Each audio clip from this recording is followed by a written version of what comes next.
On our agenda today, we're going to start with a safety moment.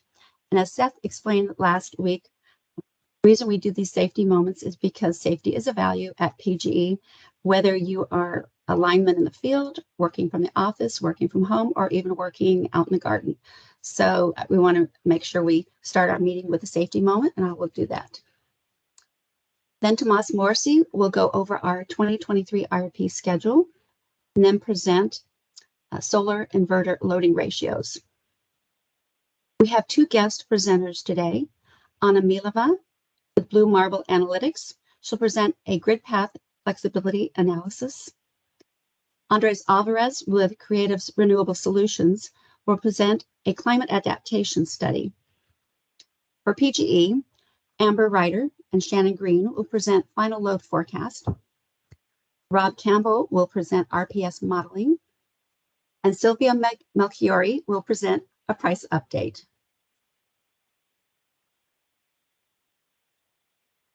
We're going to start, as I said, with a safety moment. I picked the spring safety tips without expecting us to get all this snow this week. So although you may not be running out right now into your yard to work, you may have snow out there still on the ground. It's important to know that spring is coming, and we are making sure that we're thinking about safety when we get outside and start working. So we want to make sure your tools are properly working and they're stored safely and you're using them safely. And that includes ladder safety. I've used this picture here of this lady up on this ladder. That's not safe. She's getting ready to step on top of that high step there, and you're not supposed to do that. So just look at your tools, make sure they are properly stored and you're using them safely. Wear the right shoes for the work hazards around you. And again, I'm picking on the gal on the ladder, but she's got her sandals and some kind of flip-flops on there, not safe at all. You see the rubber boots are good for working in the yard, and also working with like the shovel there, having a nice thick sole to do that. And then last, wear the right clothes for the weather and the task at hand.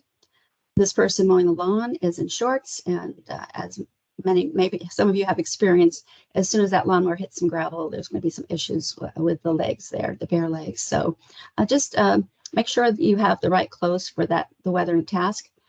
So overall, just remember, when you are headed outdoors to work this spring, be safe. And that is our safety moment today. I'm now going to turn over the presentation to Tomas Morrissey. Tomas. Good morning, everyone. We're going to start today by looking at a high-level schedule of the 2023 IRP that also includes where we've been over the past 6 months. I do want to stress this is high level, and some of the dates may shift. The way this chart works is time goes left to right. It finishes in March 2023 when we file the IRP, and the tasks, generally speaking, flow top to bottom. And the tasks in blue are largely model inputs that then flow into the models there in green. And then once all the models are updated, we can get started with the final modeling, data analysis, and writing before we file in March 2023. One thing to stress is right now we're in April, and this spring in general, there's been a lot of overlapping parts. We are starting to finish some of these items. For example, today you'll hear about what will be the final load forecast for the IRP. You'll also hear about the final power price inputs. We'll also be talking today with consultants about the climate change model tweaks, as well as the flexibility model updates. But there are a lot of dependencies that have to get done before we can start into the final modeling process. So any questions about the high-level schedule?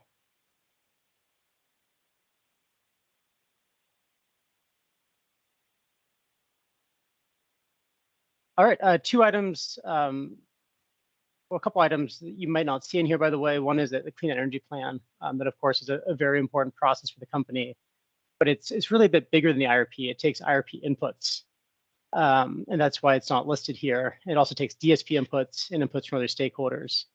And then the transmission team is also working on a transmission study that will feed into the IRP, and that also isn't listed here largely because it's a transmission team process.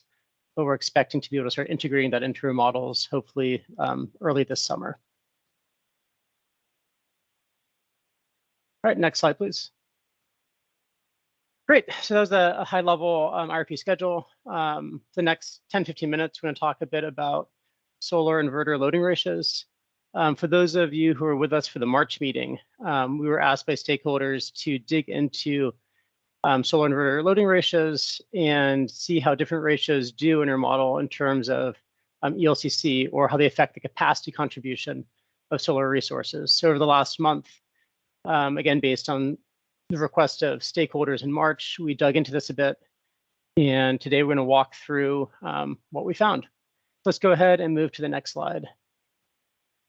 So this is a very high-level look of inverter loading ratio basics, or ILR. And at a high level, what we're talking about is the ratio of the solar panels to the size of the inverter. So for example, if you had 130 megawatts of panels, or panels able to generate 130 megawatts of power, paired with a 100 megawatt inverter, you do the math, 130 divided by 100, you'd have a ratio of 1.3. The advantage of having higher ratios is it really allows you to maximize the sun that you have. So particularly in the sunrise and sunset hours, or when it's cloudy out, having a higher inverter loading ratio can smooth out solar generation and also generate more solar power than a lower ratio. That said, once the system's at 100% in an hour, let's pretend you're, say, at noon in June, it's a very sunny hour, most likely. Your system might already be at 100% solar generation, or in this case, 100 megawatt solar generation.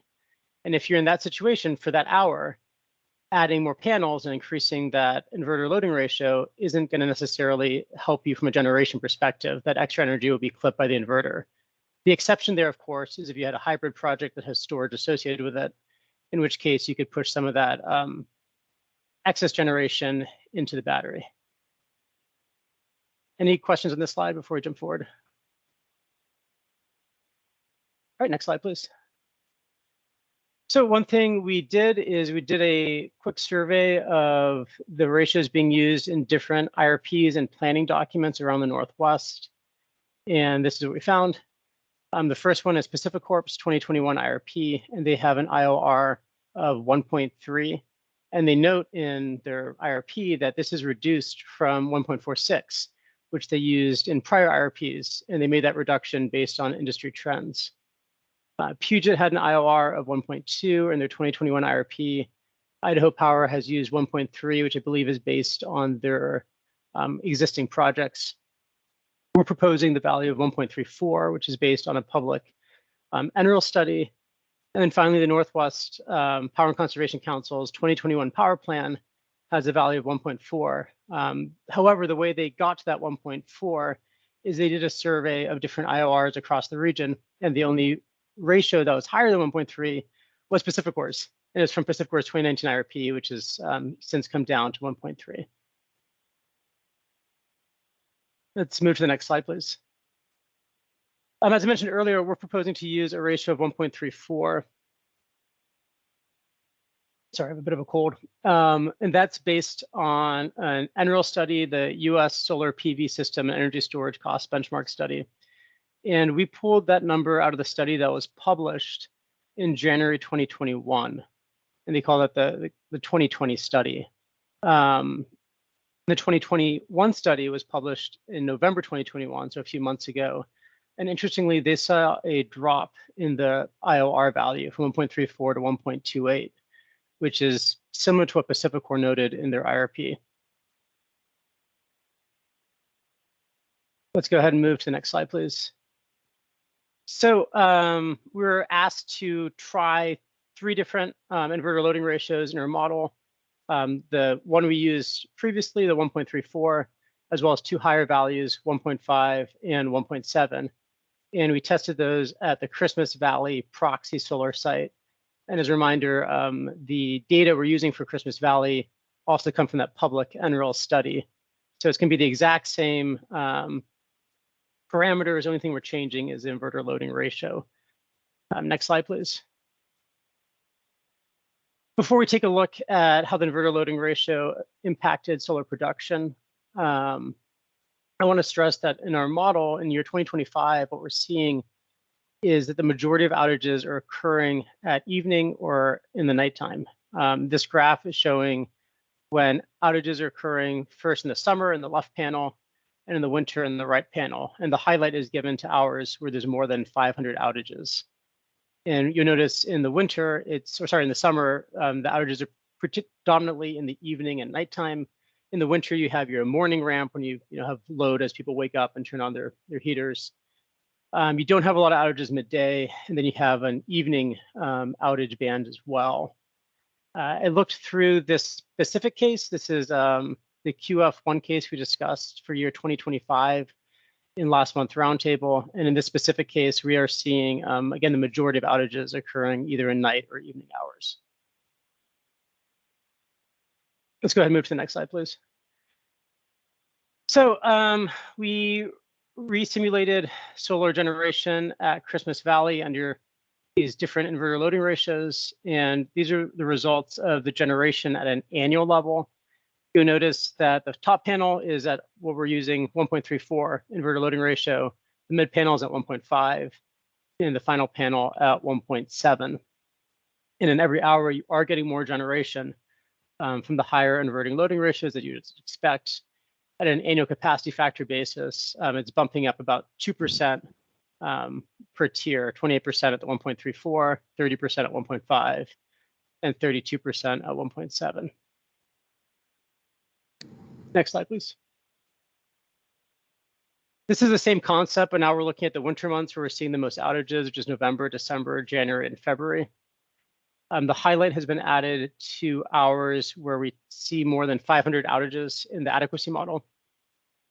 And it's similar to the previous slide. We're seeing increased generation across all hours with higher inverter loading ratios. One thing I'll note, though, is that in some hours we do have more than 500 outages, in this case specifically hour ending 8 and hour ending 17, there isn't a lot of solar generation to begin with. So while you are getting more generation from the higher inverter loading ratios, the change isn't that big because it's predominantly dark in those hours as the sun's coming up or the sun's setting.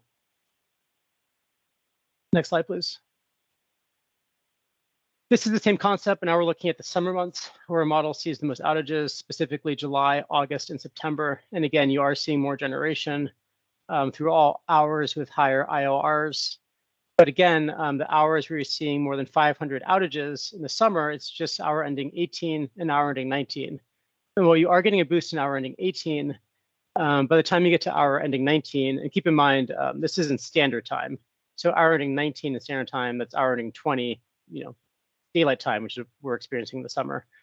The boost in hour ending 19 is relatively minimal because the sun's already on its way down. Next slide, please. So we ran these 3 configurations through the model, and this is a look at the results. We do see higher ELCCs or capacity contributions from higher inverter loading ratios. 1.7 is the teal line at the top there. 1.5 is the orange line, and the gray line is 1.34. But the deltas aren't that large. They're all around 6% at that 100 megawatt nameplate tranche. And it does fan out a little bit as you add more nameplate megawatts, and the capacity contributions by percentage change a bit. One thing to note with these graphs is the ELCC is a percent of the nameplate. So while the ELCC, or the estimated load carrying capability, does decrease in a percentage term, the amount of capacity you're getting from these resources does increase in absolute terms as you're adding more and more nameplate. Just the percentage of the nameplate is going down.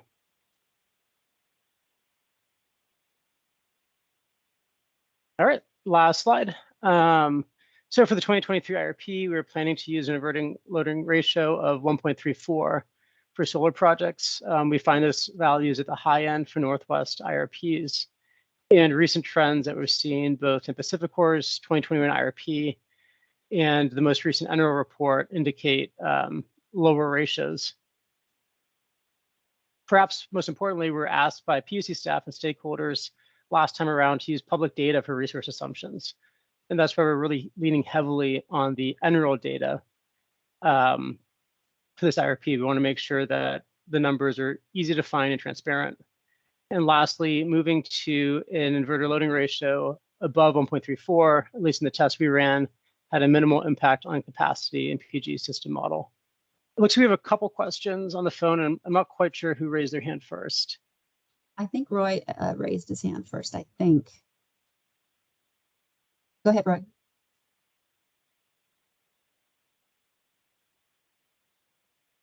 That's right, if you want to go first.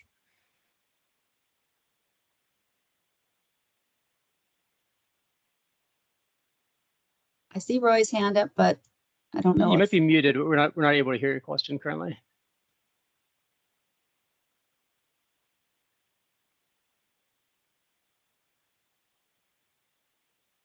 Oh, I'm sorry.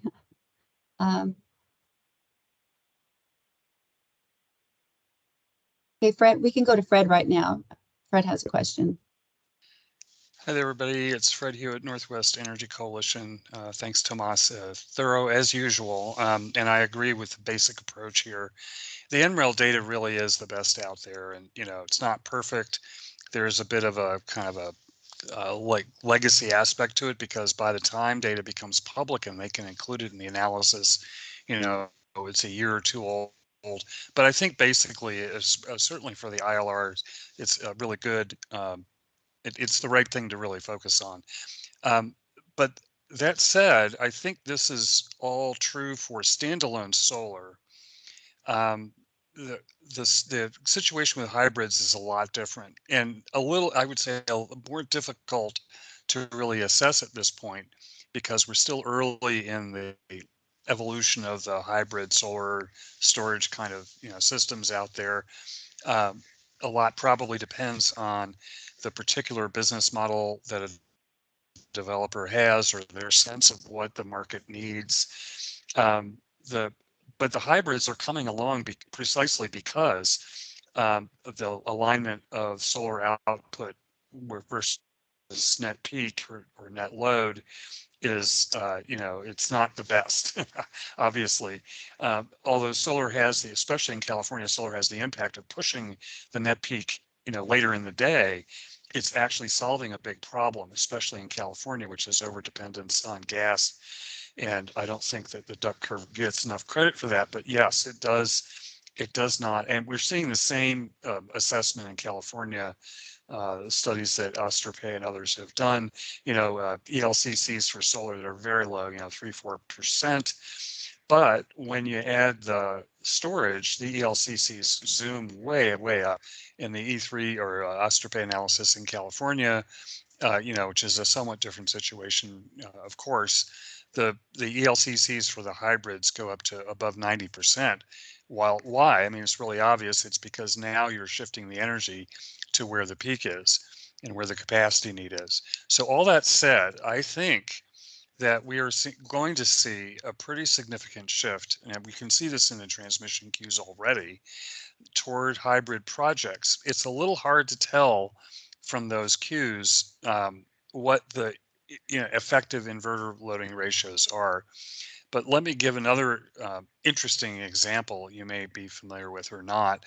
There are two big hybrid projects in Montana being proposed that would be PURPA projects for Northwestern. Northwestern doesn't like them. They've been fighting these projects at FERC and now in court. But it's interesting, both of the projects, Gallatin and Broadview, are, for I think probably commercial reasons, are pretty much the same configuration. They have 160 megawatts of solar, 80 megawatts of interconnection, because that's the limit for a QF, and a 50-hour megawatt and 200 megawatt hour battery. That is a 2-to-1 inverter loading ratio. And that is quite different. What I'm really getting at here is this is a very different situation than a standalone solar. So my suggestion would be in some way to assess this different configuration and this different inverter loading ratio in the modeling, because we know there's going to be a lot more of these hybrid projects proposed, and for good reason. They provide more value to the grid. So that's my question or comment. Yeah, no, that's a really good both question and comment. And yeah, we mentioned earlier, if you just have a standalone project, you end up clipping as you get a higher ratio. You end up clipping more and more. If you have a hybrid project, you can push some of that energy into storage, so you're not really losing it. I think that we are open to doing something different for a hybrid project. I think that the challenge is trying to get like an Unreal-like data source. I think they have data for hybrid projects too, but it's the same. And as you mentioned, I think a lot of that likely is these projects are somewhat newer. We've had solar projects for a while. Hybrid projects are a somewhat newer concept. So if folks have any public data sources, preferably something kind of like Unreal data that would be updated semi-regularly that they can point us towards, would be open to suggestions. Yeah, one thought along those lines is there are some RFP processes around the region in the West that do reveal not the exact pricing, but cost per megawatt hour and other details for resources that have come in, through the bidding process, and details like the amount of battery and the amount of this solar. That might be, I'm thinking in particular Nevada and Colorado, where that data is publicly available. Mm-hmm. And I can't point you directly to the documents, but I know they're out there. And, I don't think, although I agree with the idea of trying to rely on public sources where possible, I think data that PGE has and other data that maybe developers might provide or information that they might provide could provide some guidance on this, because the whole hybrid thing is moving really quickly. Mm-hmm. And of course, now on top of this, we've also got supply chain issues, but that's another story. But this kind of composite resource approach, I think, will become more and more, you can say dominant, but more and more a big factor out there in what is actually available. And for obvious reason, that solar by itself is not a good fit necessarily to the demand curve, daily demand curve, or seasonal, even to some degree seasonal, and the storage really dramatically improves the ability of that resource to meet need, and provides a lot more flexibility in operation. So we've been, a number of us, Sashwat included, and me and a bunch of people, have been thinking about this now for probably a year and a half, and watching these new developments come along. So we just feel like this is a really important topic, and we understand, it's not easy to find really, a really large base of data to work with yet on this. Mm-hmm. We'll try to look around, again, for technologies like standalone solar, which this deck was focused on, or standalone wind, particularly terrestrial wind. We are looking to use data sources such as Unreal as much as possible. It's public, it's easy to point to, it's very transparent. But for something like this, that's a newer technology, I do agree it warrants more investigation. So yeah, if you do have, I'll take a look at some of the Nevada and Colorado RFP processes. We are avoiding looking at, for example, our ongoing RFP process, both because it's ongoing and because it's confidential data. But if we do have other public data places to look at, we're very interested in exploring that. Okay, thanks. Sashwat has a question in the chat. He's having some trouble with his microphone. Do you see that, Tomas? Yeah, I think that's largely the same question that Fred had. He was curious if the 1.34 IORs for standalone solar as hybrids might have higher ratios. And yeah. Then Brittany had a comment that impacts 2020 RFP qualified bids were more than 50% hybrid, which is, I think, to Fred's point again, showing that hybrid projects are perhaps fitting outage profiles better.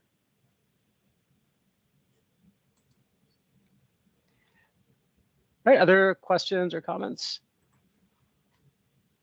I just want to add, I had my hand up. This is Brittany Anders here on behalf of New Sun, and totally support what Fred and Sashwat are saying. And yeah, like I said, the pack, it's totally public information. I can send you the link, and even if, I mean, it's great to use public data, but we all recognize there's a lag time. And yes, transparency is very important in New Sun. But yeah, this is a pretty major, given the RFP responses, I think it's a pretty major topic. So I would like to hold it open instead of sort of closing the door on it today or in the near future until we have a time to discuss more. Thanks. Like I said, yeah, we are open to doing more investigations for hybrid resources. And again, yeah, if you do have that link, feel free to send it over either in chat or to the IRP team inbox.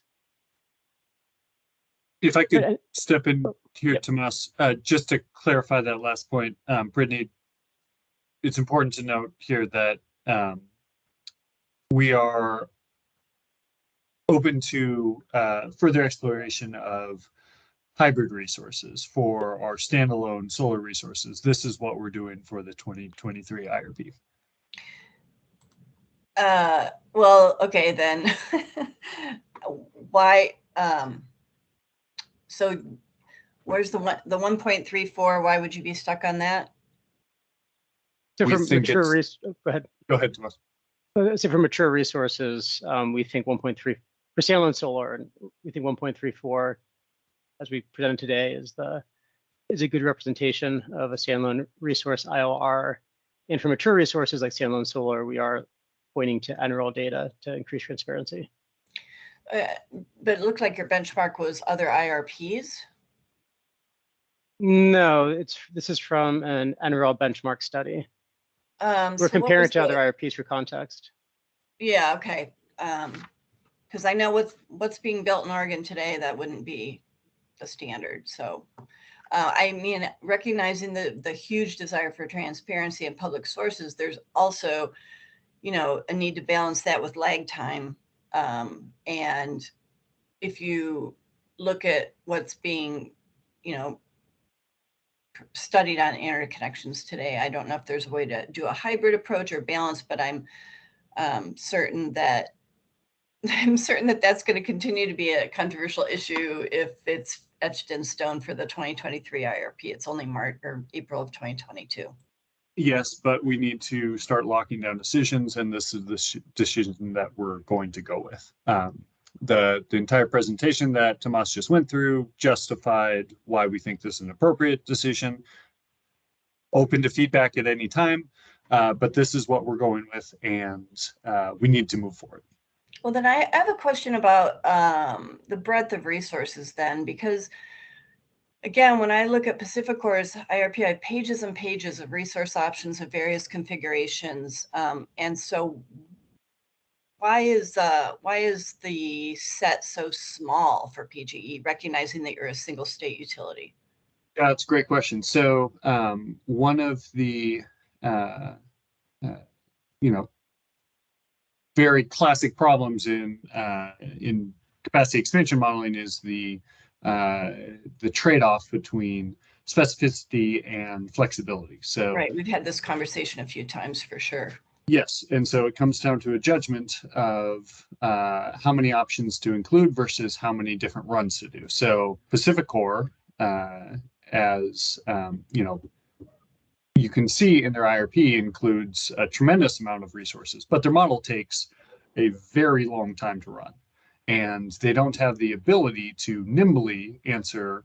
Well, I should just say there is a reduced ability to be nimble, essentially, with their capacity expansion model, and so that is a trade-off, and they think that's the most appropriate way given their context of 6 states, yada yada. We think this is the best way to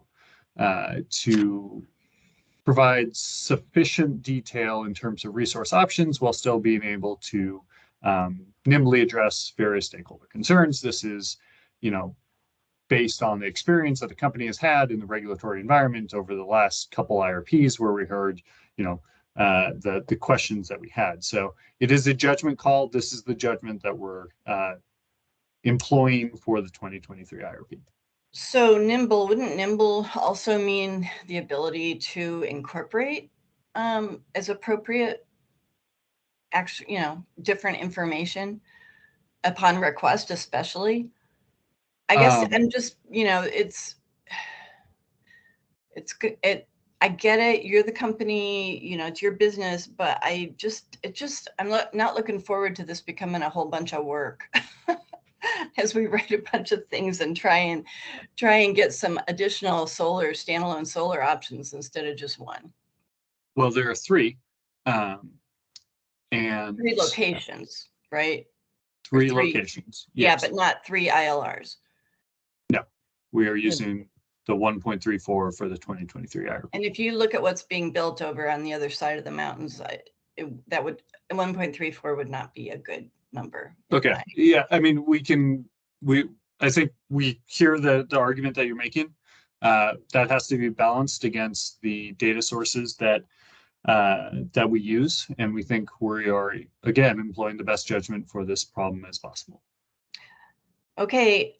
It's going to throw into question all the results. And I guess the other thing I would say is, given that PGE has chosen to write its own program instead of using something more like Plexos, that just adds one more layer of difficulty in terms of stakeholder buy-in and stakeholder understanding. So appreciate the discussion. For sure. But I, again, would say that there's a trade-off there to be able to nimbly address different stakeholder problems and issues that people bring up with us developing our own internal tools. Those decisions were aimed at being able to provide better answers to both staff and participants in our public process. So yeah, there is a trade-off between transparency and flexibility there, and we have to bring in judgment to that call. We are, I think, a little over on time in this segment. So if folks have additional questions or comments, we can save them for the end of the presentations today. I want to make sure we get to all the presenters, or you can always address them to the IRP inbox. But with that, let's go ahead and move forward to the next slide, which we'll hand over to Anna.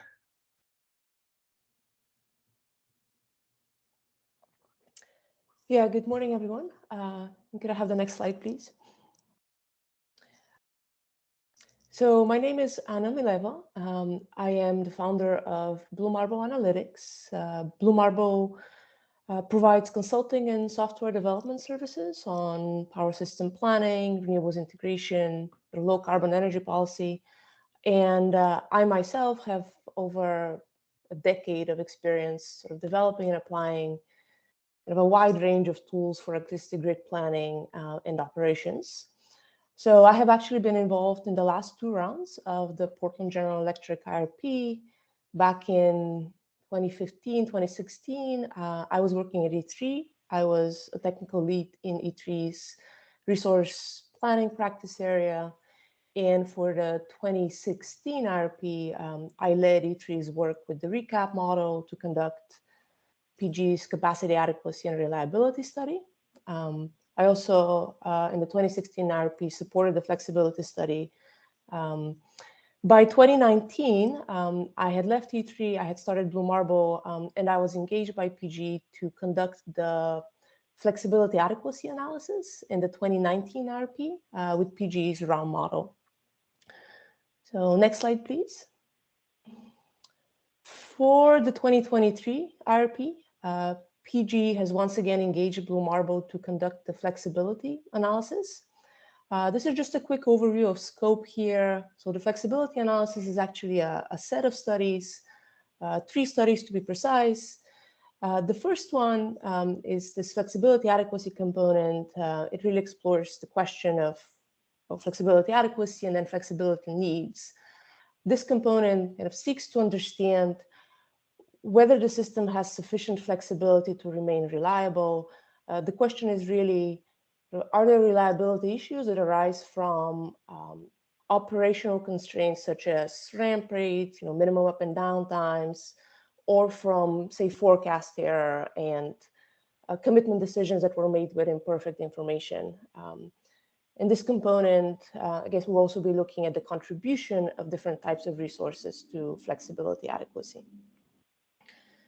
The second component is a study of flexibility costs.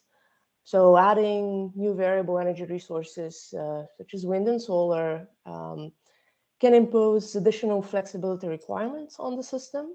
And the integration cost study will sort of aim to estimate what the cost is of actually meeting those additional flexibility requirements.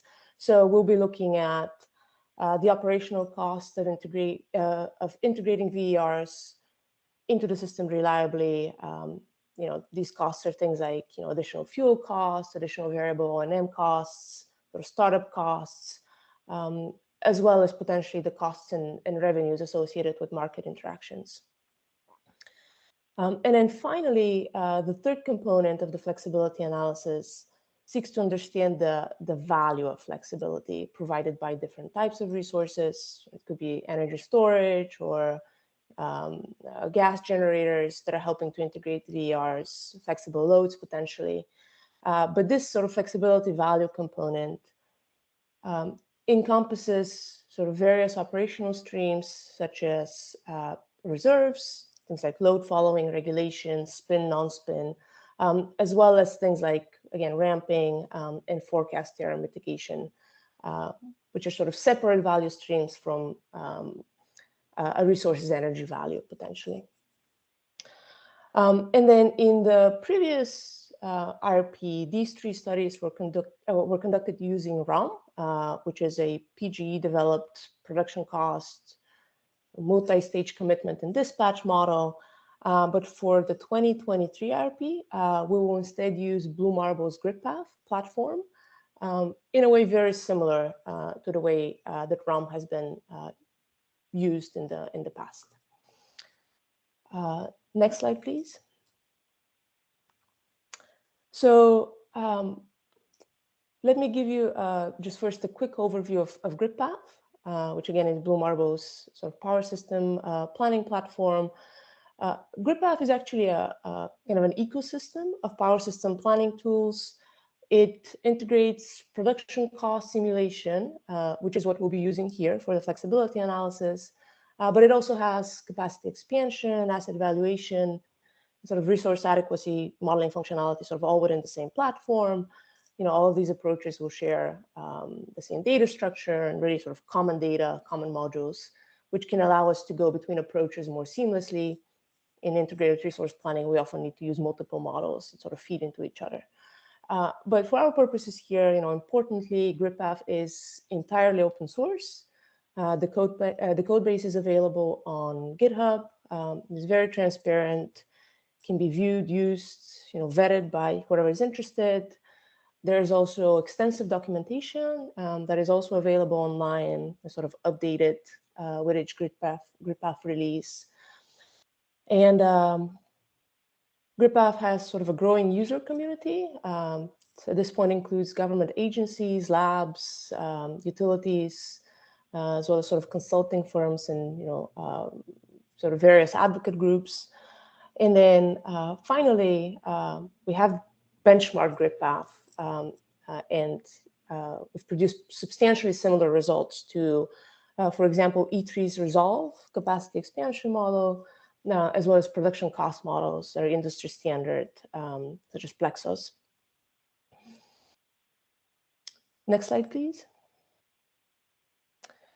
So to investigate the flexibility of PGE's system, we will use GridPath as a multi-stage sort of optimal commitment and dispatch model. The goal here is to look at flexibility. So we're trying to account for the impacts of operating constraints such as generator ramp rates, and also those that are based on, again, commitment decisions that are made with imperfect information. So understanding the importance of forecast error, or both load forecast error and renewable forecast error.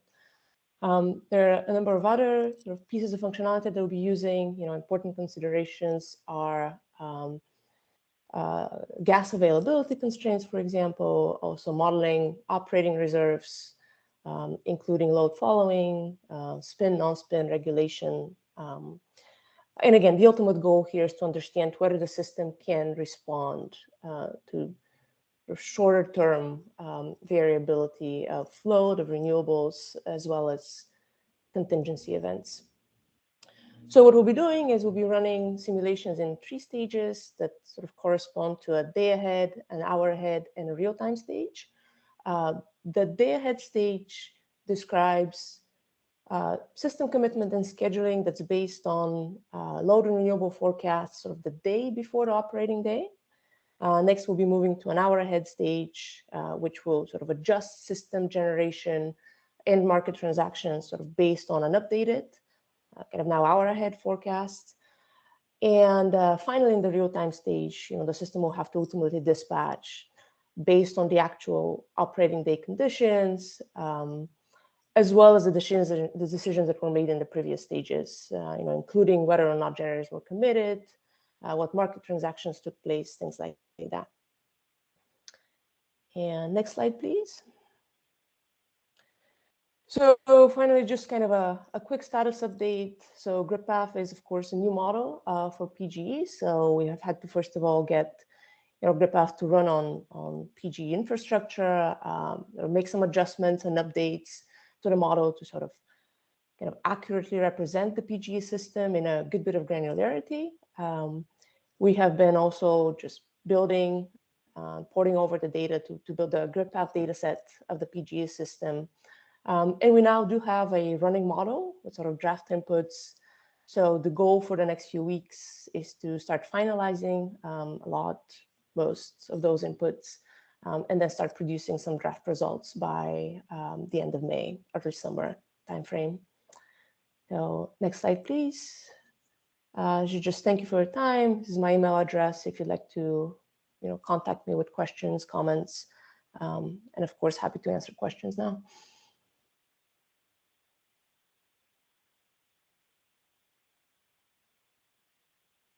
Do we have any questions for Anna? Okay, thank you, Anna. Andres, would you like to present? Yes, thank you. Hello, everybody. My name is Andres Alvarez. I am the Research Director at Creative Renewable Solutions. And today I'll be telling you guys about the climate adaptation study that we're working with PGE on. Next slide. So a little bit about Creative Renewable Solutions. We are a team of experienced renewable veterans and new analysts as well, I would say. In total, over 100 years of combined experience in the renewable energy field. And we really kind of complement each other on a lot of different backgrounds and experiences we have. I am the research director, as I mentioned previously, and my background is mainly in power modeling and market research. Before joining CRS, I was an analyst in Avangard Renewables, and I helped do a lot of their renewable energy storage, green hydrogen, and general optimization modeling in the origination team. And before that, I had a career as a computational scientist doing more nuclear engineering type work. So I'm very familiar with a lot of these resource adequacy models, a lot of these renewable energy finance models, and understanding how they all kind of connect to one another. Next slide. With this study, I do want to be very specific here in my choice of words, because climate change is a very big problem, and there's a lot of different facets to this problem. Where we are focusing in on in this climate adaptation study is really resource adequacy as opposed to, let's say, resiliency, where resiliency is the ability to recover quickly from climate change induced events, such as, let's say, hurricanes, earthquakes, increased fires. Incredibly important aspect to climate change adaptation, but we're more focused on long-term planning in the resource adequacy stage for this study. And this represents mainly a discussion about generation and load. So how does climate change affect your available generation? With hydro, you might get different, as we already know, even without climate change effects, you have a lot of seasonal variability as well as annual year-to-year variability depending on the climate. So you might have a low water year, which means you have a lot less hydro generation in that year, and that's going to impact how much resource you have to be able to meet your demand. As climate change progresses, we're going to start seeing different effects in different regions.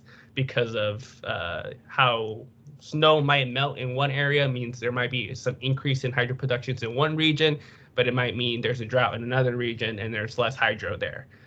So a lot of understanding the effects, as I will talk about later, is understanding the effects at different spatial granularity levels as well as temporal levels, because the effects are not the same everywhere. The effects are different in different places.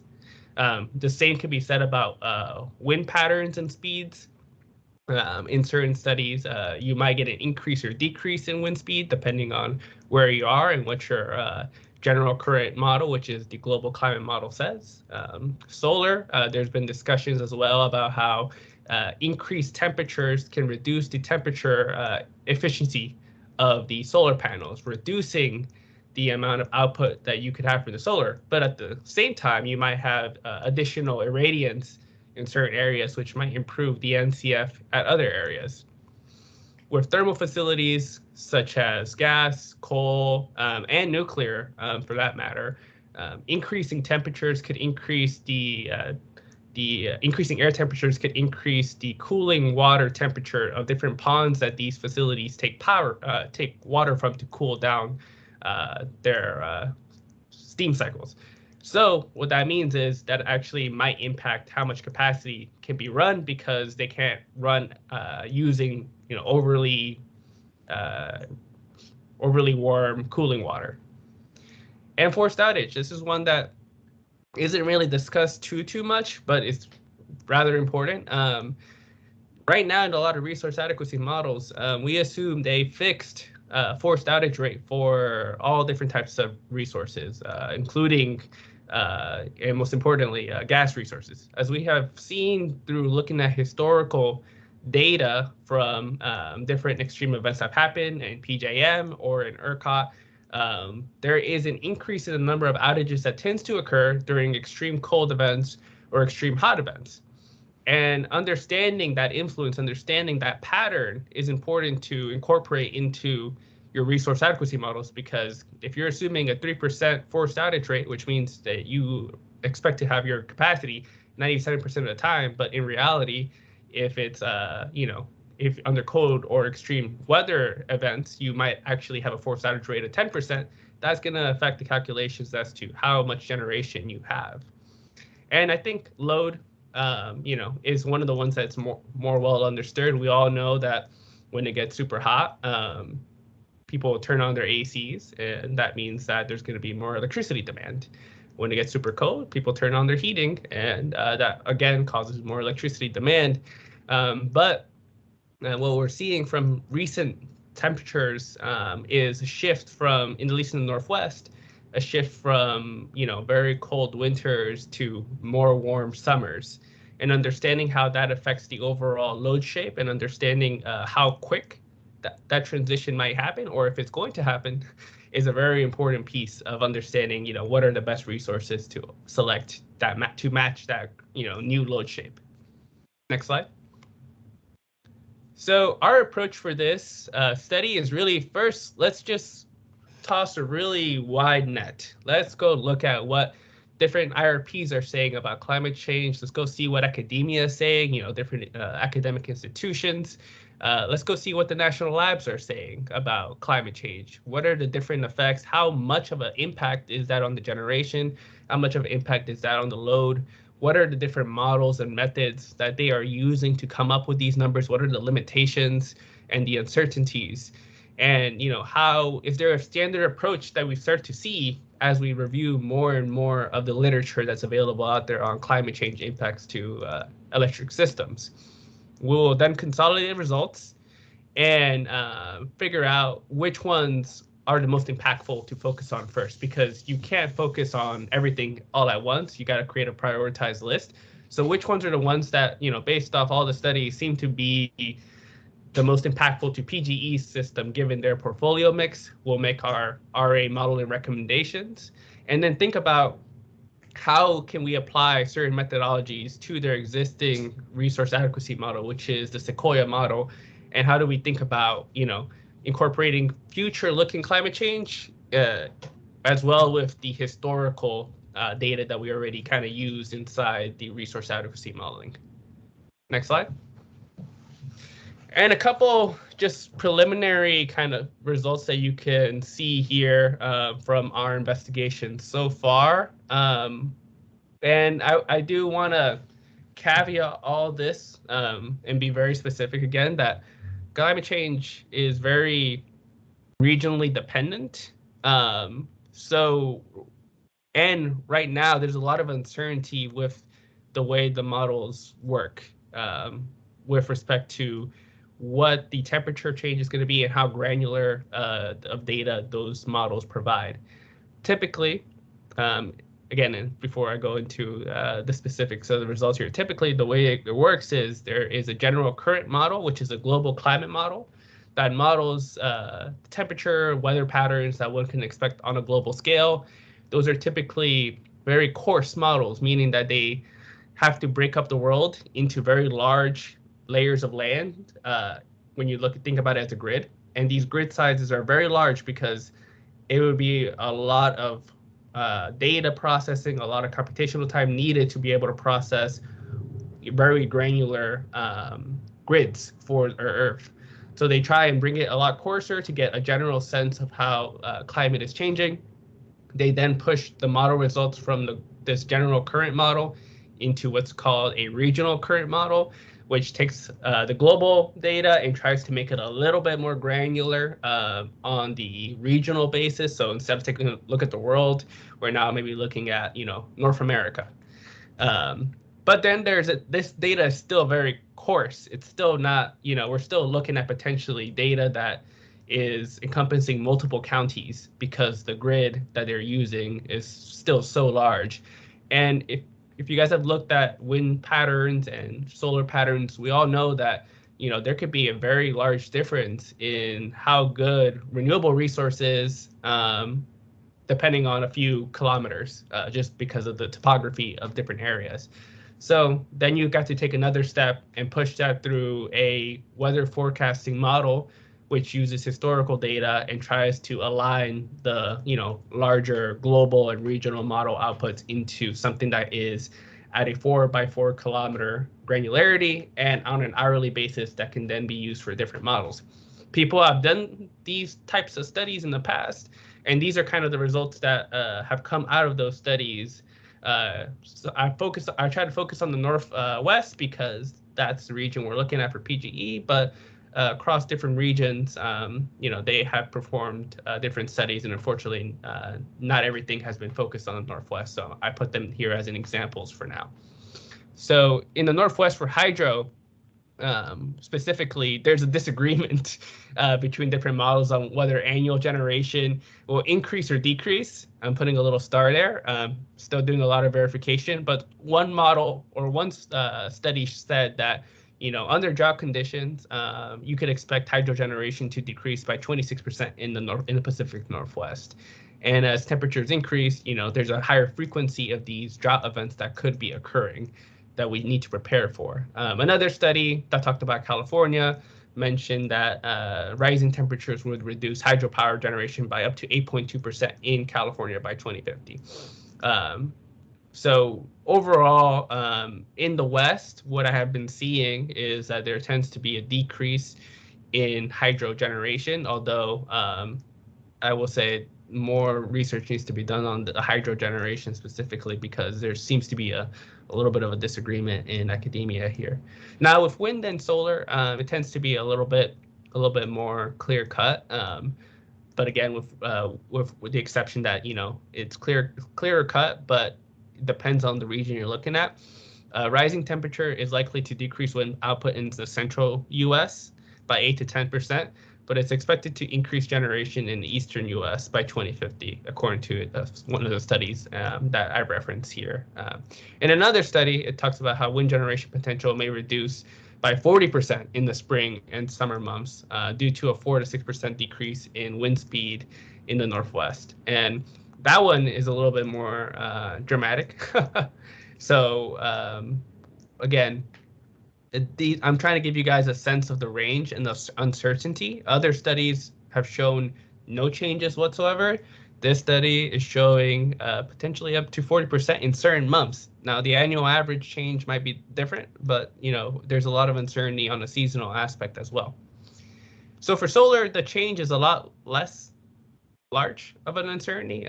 Typically, people say that the rising temperature is likely to increase solar output by 0 to 3% in the southeast, and it's apparently supposed to decline the output by 0 to 3% in California and the northwest. And what I found looking at these studies is that typically the areas that have good solar start to experience a little bit of a drop because of the increase in temperature and temperature efficiency losses. And the areas that tend to have a little worse solar start to see a little bit of an increase in NCF due to an increase in global horizontal irradiance. For thermal generation, climate change is expected to reduce average summertime capacity of thermal facilities between 1.6 to 9.5%. For basically combustion turbines and steam turbines. But for nuclear, it's supposed to, an increase in temperature could potentially decrease nuclear output by 0.5%. And again, all these summertime capacity decreases are because of cooling water limitations. So if the cooling water, if they're getting water from a lake and it gets too hot, this is going to decrease the capacity that you can expect. And most dramatically, I think, and most interestingly, one study that looked at PJM data found that combined cycle and combustion turbines can potentially experience much higher forced outage rates, between 15 to 20% than what is typically expected during extreme cold periods. Typically, we assume maybe 3 to 6% forced outage rate on thermal facilities across the year. This study showed that there is a correlation with extreme weather events and can increase the forced outage rate quite significantly, which would increase the amount of capacity that would be needed to maintain loss of load expectation reliability criteria. And lastly, just to kind of finish here, another study found that we can expect our peak load to increase 5 to 10% with increasing temperatures, and on average, commercial and residential buildings will see a 2 to 8% increase in monthly summer load due to increased AC usage. So load, again, I think load we all feel a little bit more comfortable because we've done this in the past. I think the effects that we will need to consider how to incorporate into the resource adequacy model are more these forward-looking climate temperatures and thinking about how those climate temperatures propagate to adjust, let's say, hydro, wind, solar, and thermal. And how do we balance that with historical temperatures, which has been the way we've typically done this? And it might end up being something along the lines of what PSE is proposing, which is maybe you look at 10 years forward and then 10 years in the past, and you do a halfway mark to try to balance your system. So all this stuff will be consolidated for PGE. We'll provide some recommendations, and yeah, it'll be very interesting. Thank you. Next slide. Andres, Fred Hewitt has a question for you. Yeah, of course. Hi, Fred. I can wait till you're done. That's fine. Oh, no, I'm done, Fred. Oh, okay. So this is interesting stuff. Good to see you're doing some work for PGE. I would, some of these really kind of surprised me a little bit. The one, the point says 10-year drought reduces hydro generation by 26% in the Northwest. And I looked at that reference and I'm thinking, I haven't seen anything like that. Yeah, there's, I guess my real question is to what degree you've been looking at some of the background climate modeling for the Northwest, and also specifically at what the Power Council's been doing. We have the National Climate Assessment. Phil Mote at OCRI, the Oregon Climate Research Institute, was the lead author on the Northwest part of that. They have a tremendous amount of background material on this. The RMJOC study, the River Basin study that a lot of the federal agencies in Bonneville have been working on for over a decade, has a great deal of interesting info and analysis, especially on hydrology, obviously. And then, like I mentioned, the Power Council's done some really, I think, actually really innovative work on downscaling from the global climate models to the regional level, which, as I'm sure you know, is got some complications to it, but I think it's turned out pretty well. And so I'm wondering to what degree you've been looking at those sources.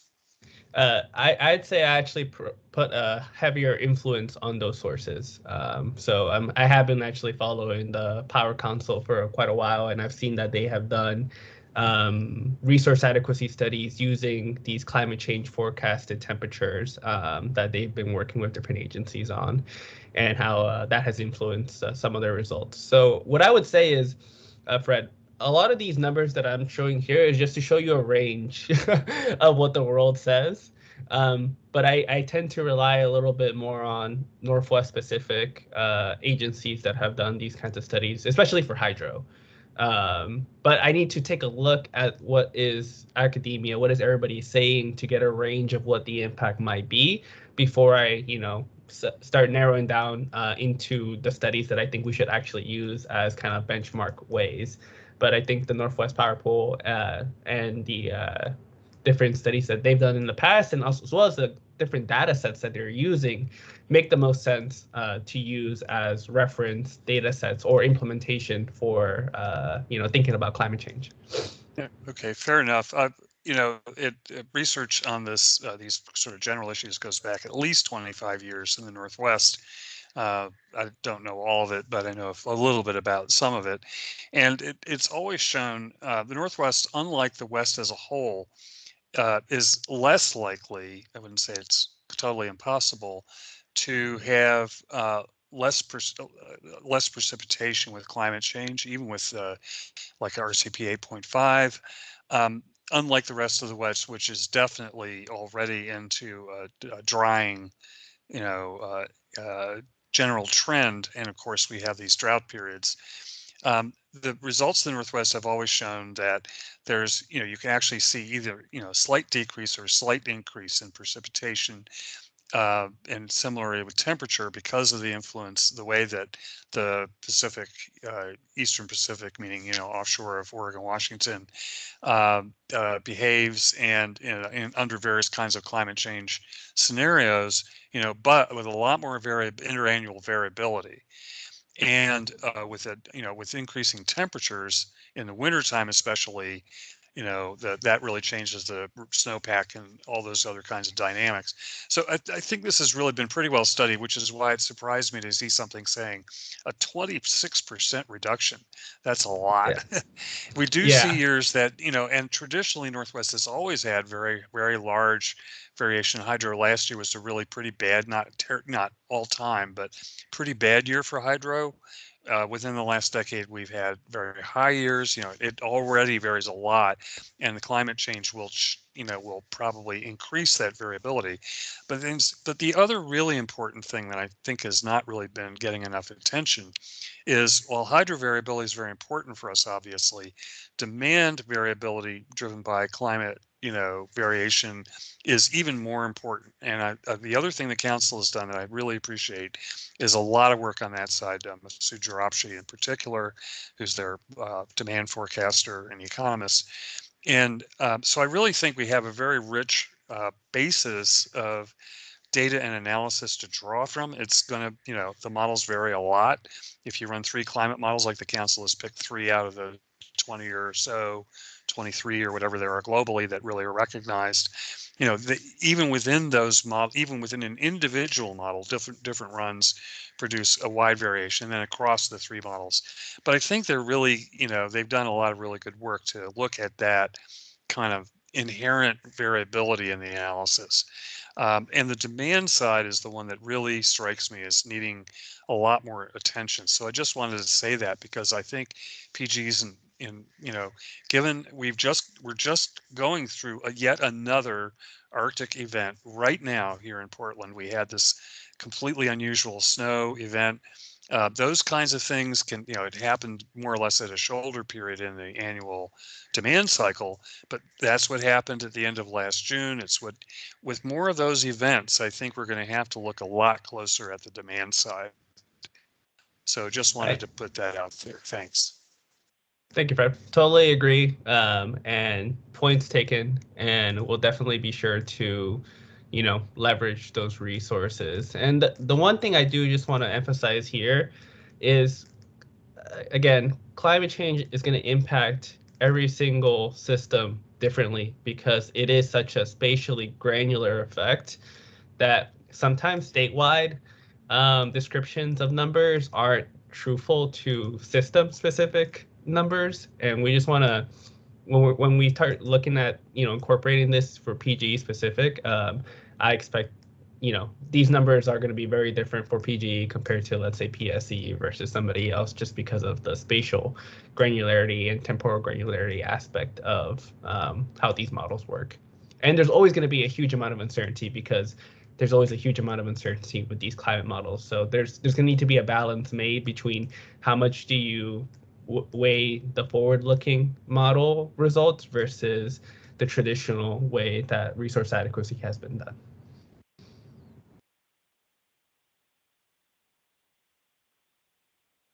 Any other questions?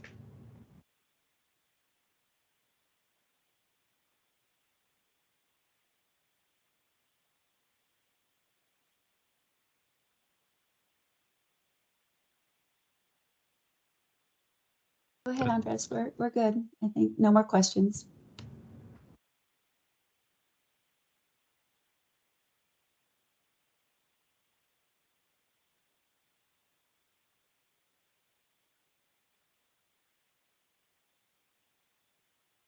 Right. Thank you, Andres. Thank you, Anne. We're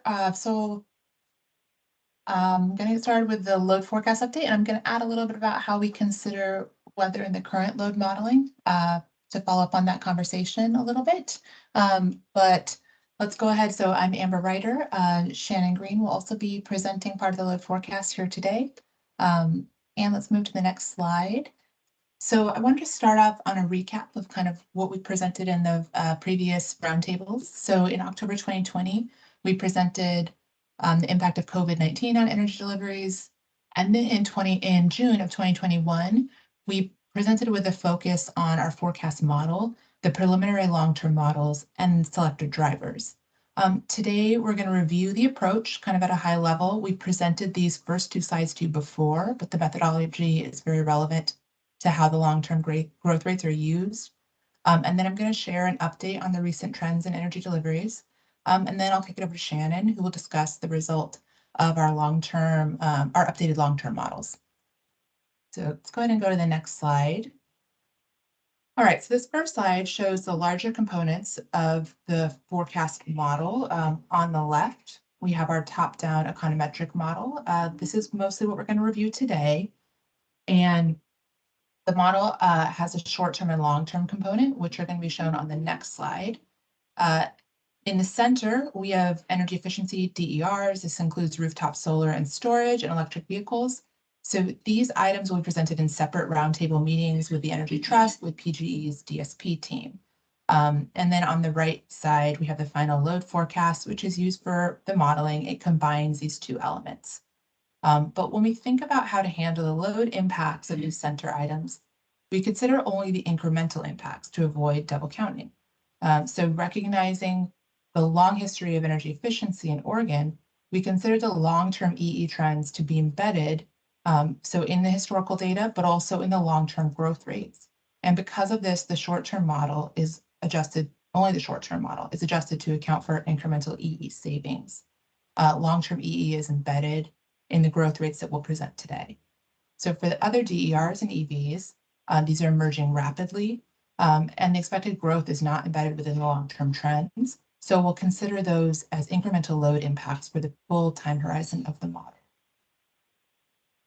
We can move to the next slide. And so this is just going into more detail on that left-hand side bucket, so the top-down econometric load forecast. It's set up in two different time horizons. For the average energy model, we have the 5-year model where we focus on the business cycle using 25 econometric models, which estimate energy deliveries by sector.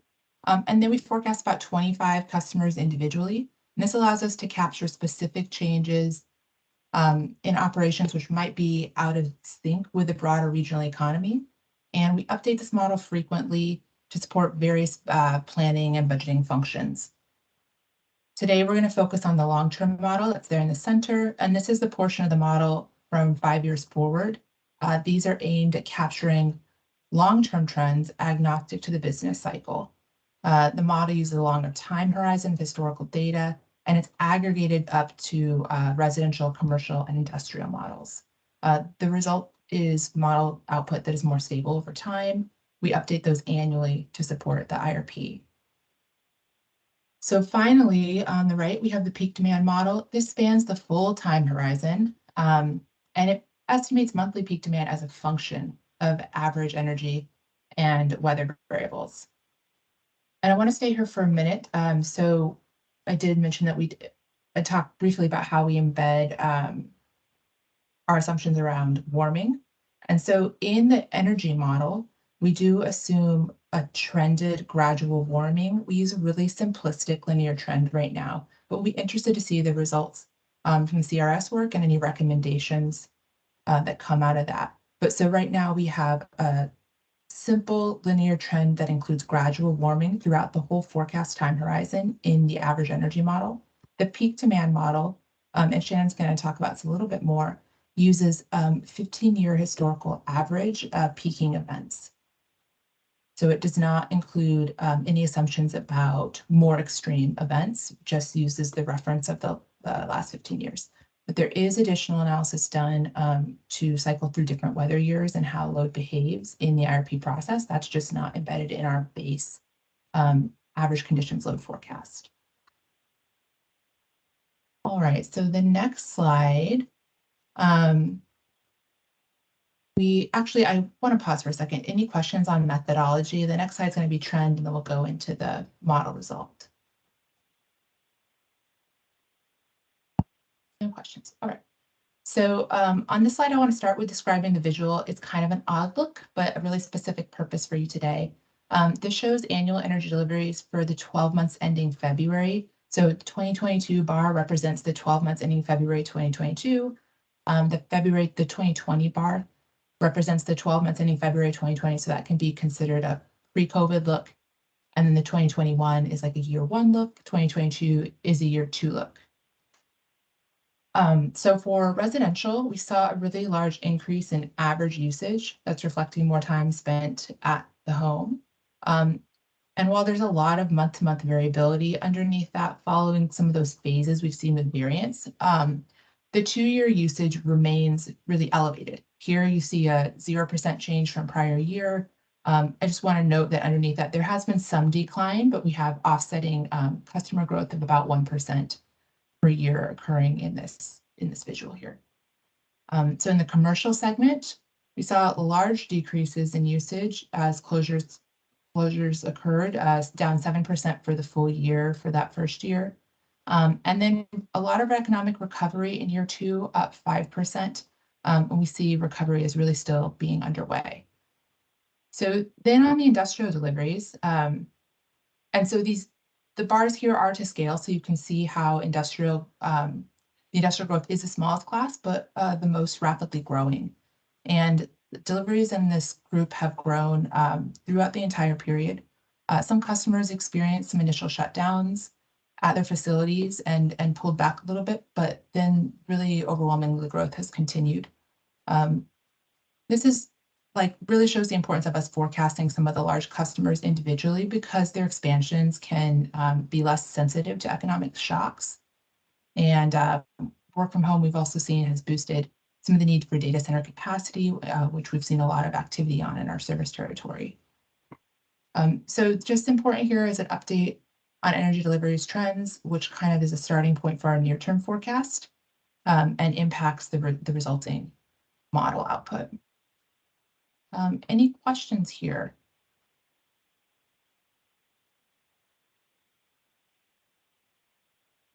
All right, thank you, everyone. I'm going to pass it off to Shannon, who's going to share the updated long-term growth rates and comparison to the resulting recent forecast vintages. Thanks, Amber.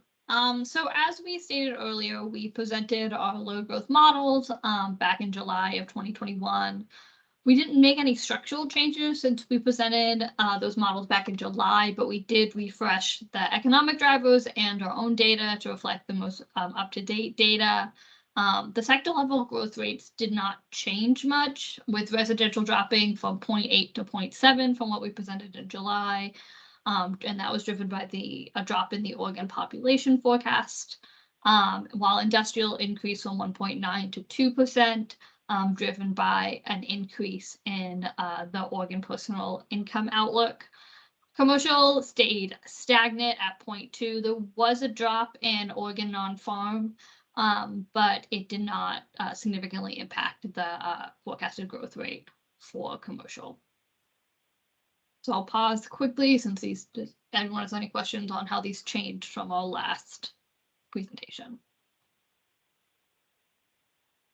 Nope. Okay.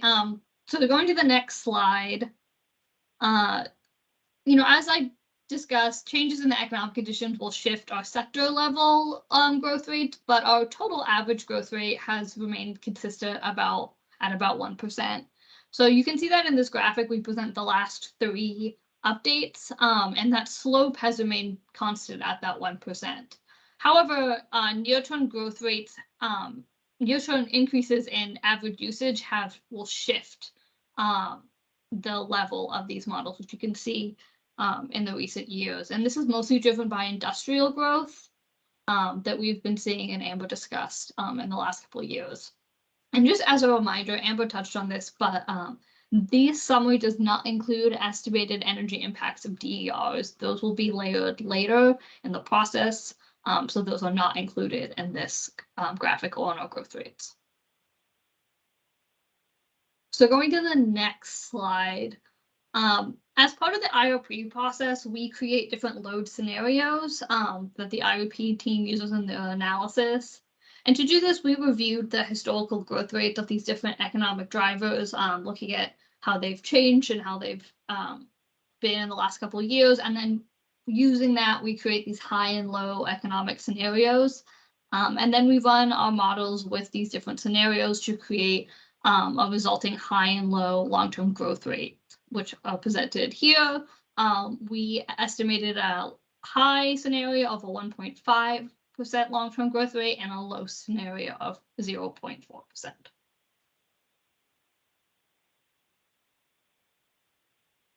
Okay, and so moving to the peak model, once again, we did not have any structural changes to what we presented back in July, but changes in average energy forecasts are going to be reflected in that peak demand forecast as it is estimated as a function of average energy. So our current growth rate is estimated to be 0.8, and that corresponds to our base case 1% long-term growth rate. And then as Amber touched on, we use a 15-year average temperature, and we did update that to be using 2007 through 2021, which did include that heat dome we experienced here in the Portland area last June. So our resulting summer peak daily average temperature was 83.1, or a max of about 100. And our winter peak average daily temperature was 28.7, or a min of about 24 degrees Fahrenheit. So that's it for the peak model. Again, not a lot of changes from what we presented. And that's everything we have today. So again, I'm going to pause and see if we have any questions about the updates to the long-term forecast.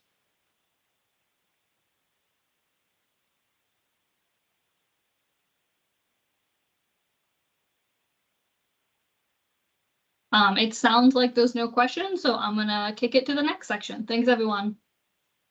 Thank you, Shannon. Thank you, Amber. We're going to move now to RPS modeling. Rob.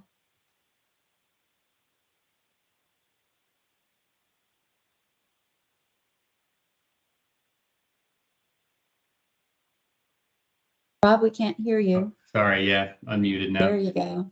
Thanks, Ann. Yeah, so hi, everyone. I am Rob Campbell, and I'm an analyst with the IRP team. And I joined PGE just recently in January. So I'm probably a new face to most of you, but looking forward to working with you all as we develop this IRP. Today, I just have a brief update on how we're planning on approaching RPS modeling in the 2023 IRP.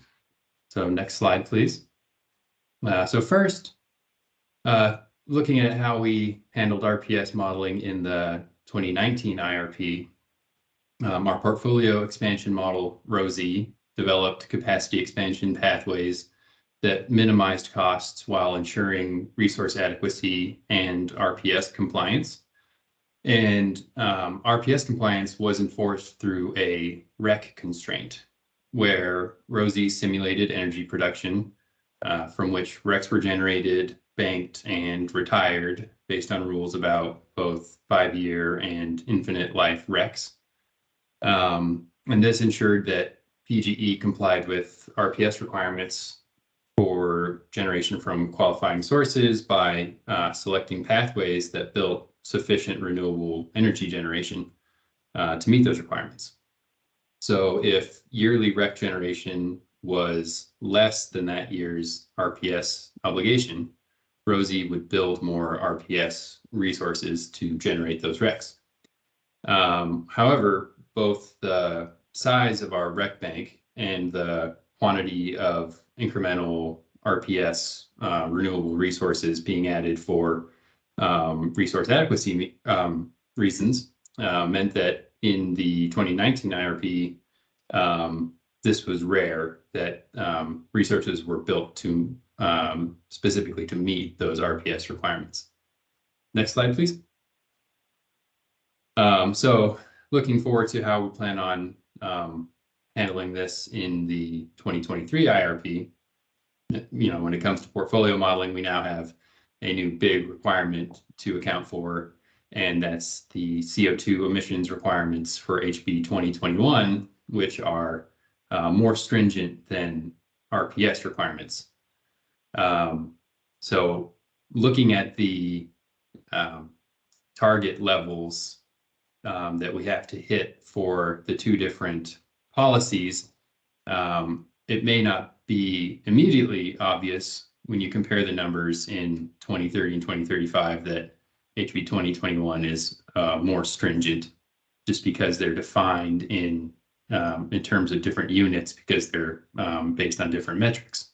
But if you look at 2040, it becomes pretty obvious that the HB 2021 requirements are much more stringent when you see the RPS requirement of 50% renewable electricity generation versus 100% carbon-free requirement for HB 2021.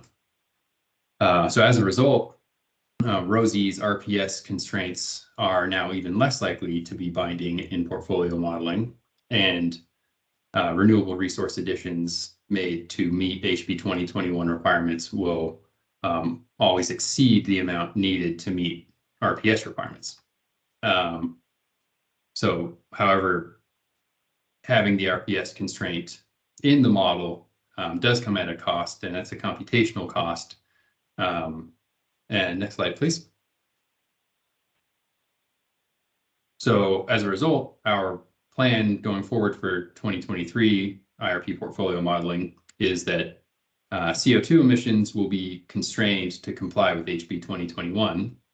And we plan to remove the REC constraint from ROSI in order to reduce computational intensity and processing time. Because of the fact that HB 2021 is more stringent and now will be the binding constraint, this will have no impact on incremental renewable resource additions. However, we will still conduct a full RPS accounting of the preferred portfolio selected in the IRP to demonstrate that it is compliant with RPS requirements. And finally, this will have no effect on PGE's ability to produce compliance filings related to RPS, such as RPS compliance reports or RPIP. So that's it for the RPS update, if anyone has any questions.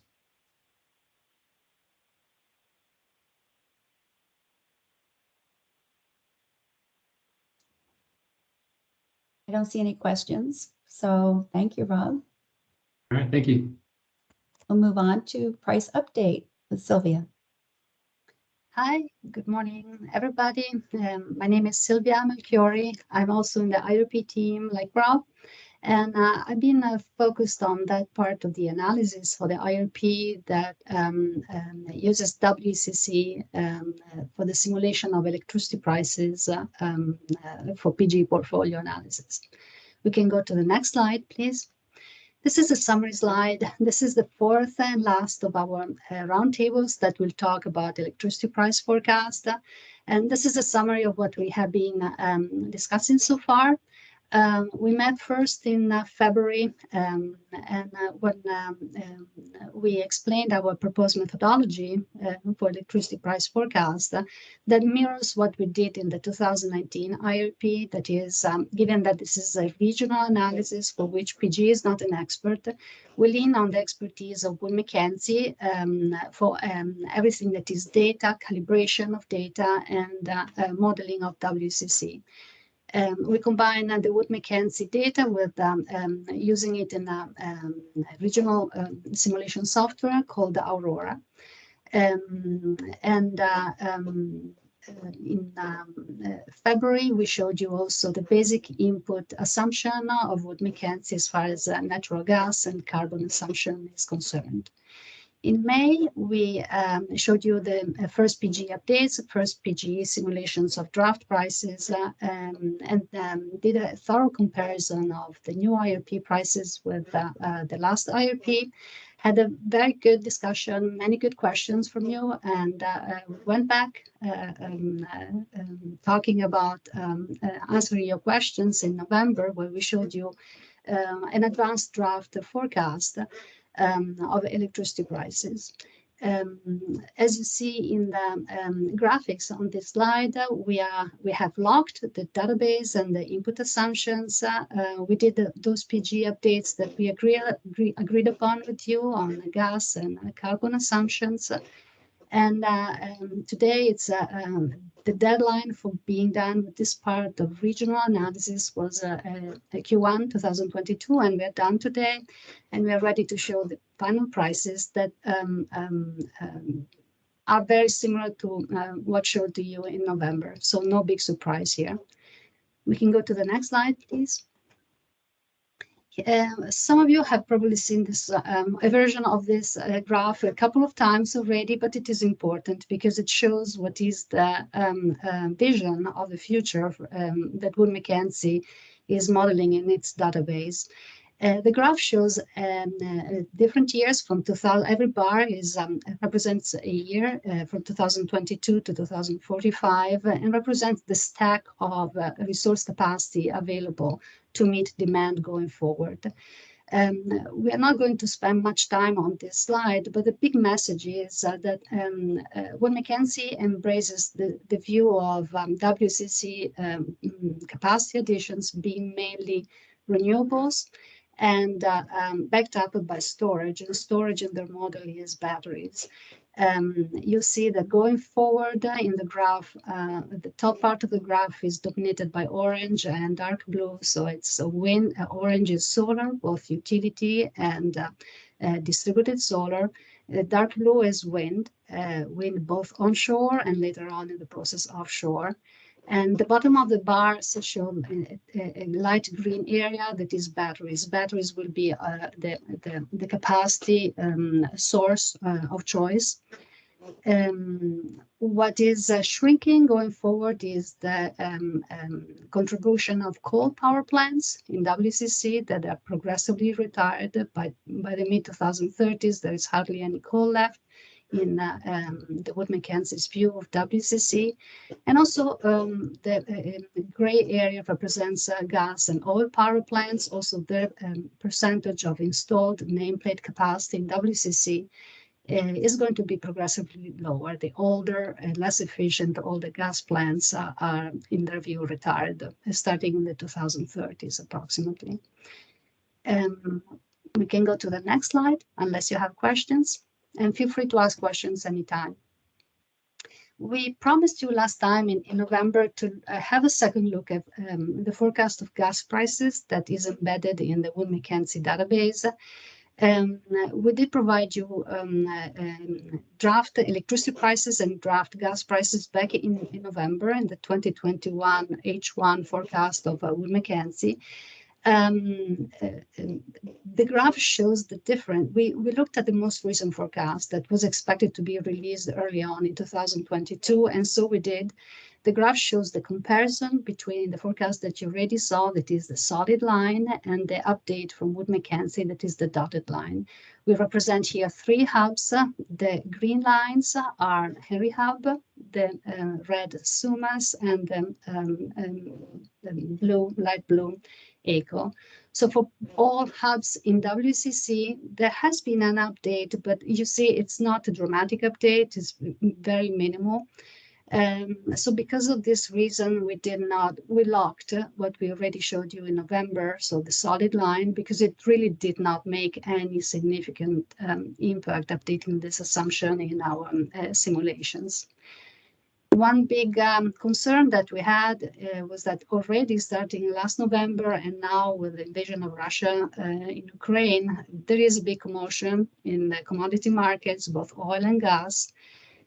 So we did like due diligence and compare, and we don't see a big impact of these events of the last few months, but also 6 months, because it was a trend already showing up in our observations. So we don't see a big impact of this short-term crisis and shocks in commodity prices in both oil and gas in the long-term forecasts. So at this point, we compared Wood Mackenzie with IHS forecast, and also we looked at the EIA most recent annual energy outlook, and none of these long-term forecasts embed at this time any permanent impact of the current gas price shocks in long-term gas prices. So we kept what we had, and we moved on with our analysis, and we can show the next slide, please. We talked, this is a representation of Pacific Northwest electricity prices from 2023 to 2045. We talked extensively about this slide back in November. Every bar represents a range of hourly prices for that given year. The bottom dot, the brown dot, represents the minimum hourly price that we observed in our simulation in the reference case for that year. The top dot, the blue one, represents the highest hourly price, and the 2 rectangles represents the second and third quartile. So 50% of the prices are within the rectangles area. What we noticed last time is a fundamental different trend of these reference case prices since last IRP, with prices growing in the 2020s up to 2030s and then reaching a plateau going forward. This plateau is explained by the slide that we saw earlier about the capacity installed in WCC that is increasingly, overwhelmingly by the 2040s, represented by wind, solar, hydro, and batteries. All these resources have low variable marginal cost, and in our modeling with Aurora, prices are set up are equal to the marginal cost of the most expensive resource that is used in WCC to meet hourly load. So with the overwhelming majority of resources having low variable costs, many hours in our year, we have very low prices. We see this plateau that is reached in the 2030s in our reference case. So prices are sort of stable, but volatility is not. Volatility increases. And we like this result because this is exactly what we see in the market. When everything is fine, prices are not necessarily high because of our inputs. But then occasionally, even models like Aurora that are built by design to reach equilibrium between supply and demand in the long term, even in those perfect conditions, we have occasionally very high prices. One comment that we all shared in the last presentation in November was that we know we're wrong, as everybody else is wrong. You asked us if we compare these prices with those generated by the Northwest Power and Conservation Council and other utilities, and we did. And the message was overall the trends and the overall magnitudes are very similar across the utilities. And this is no surprise because we all use the same methodology and Aurora software. However, there are significant differences as far as volatility and seasonal behavior because each one of us uses different carbon assumption. The council already introduced climate change in the forecast of a load in the Pacific, in the WCC going forward. So we do different, we have differences, but the overall trend is matching with the other utilities in the council. I'll stop here if we have questions. If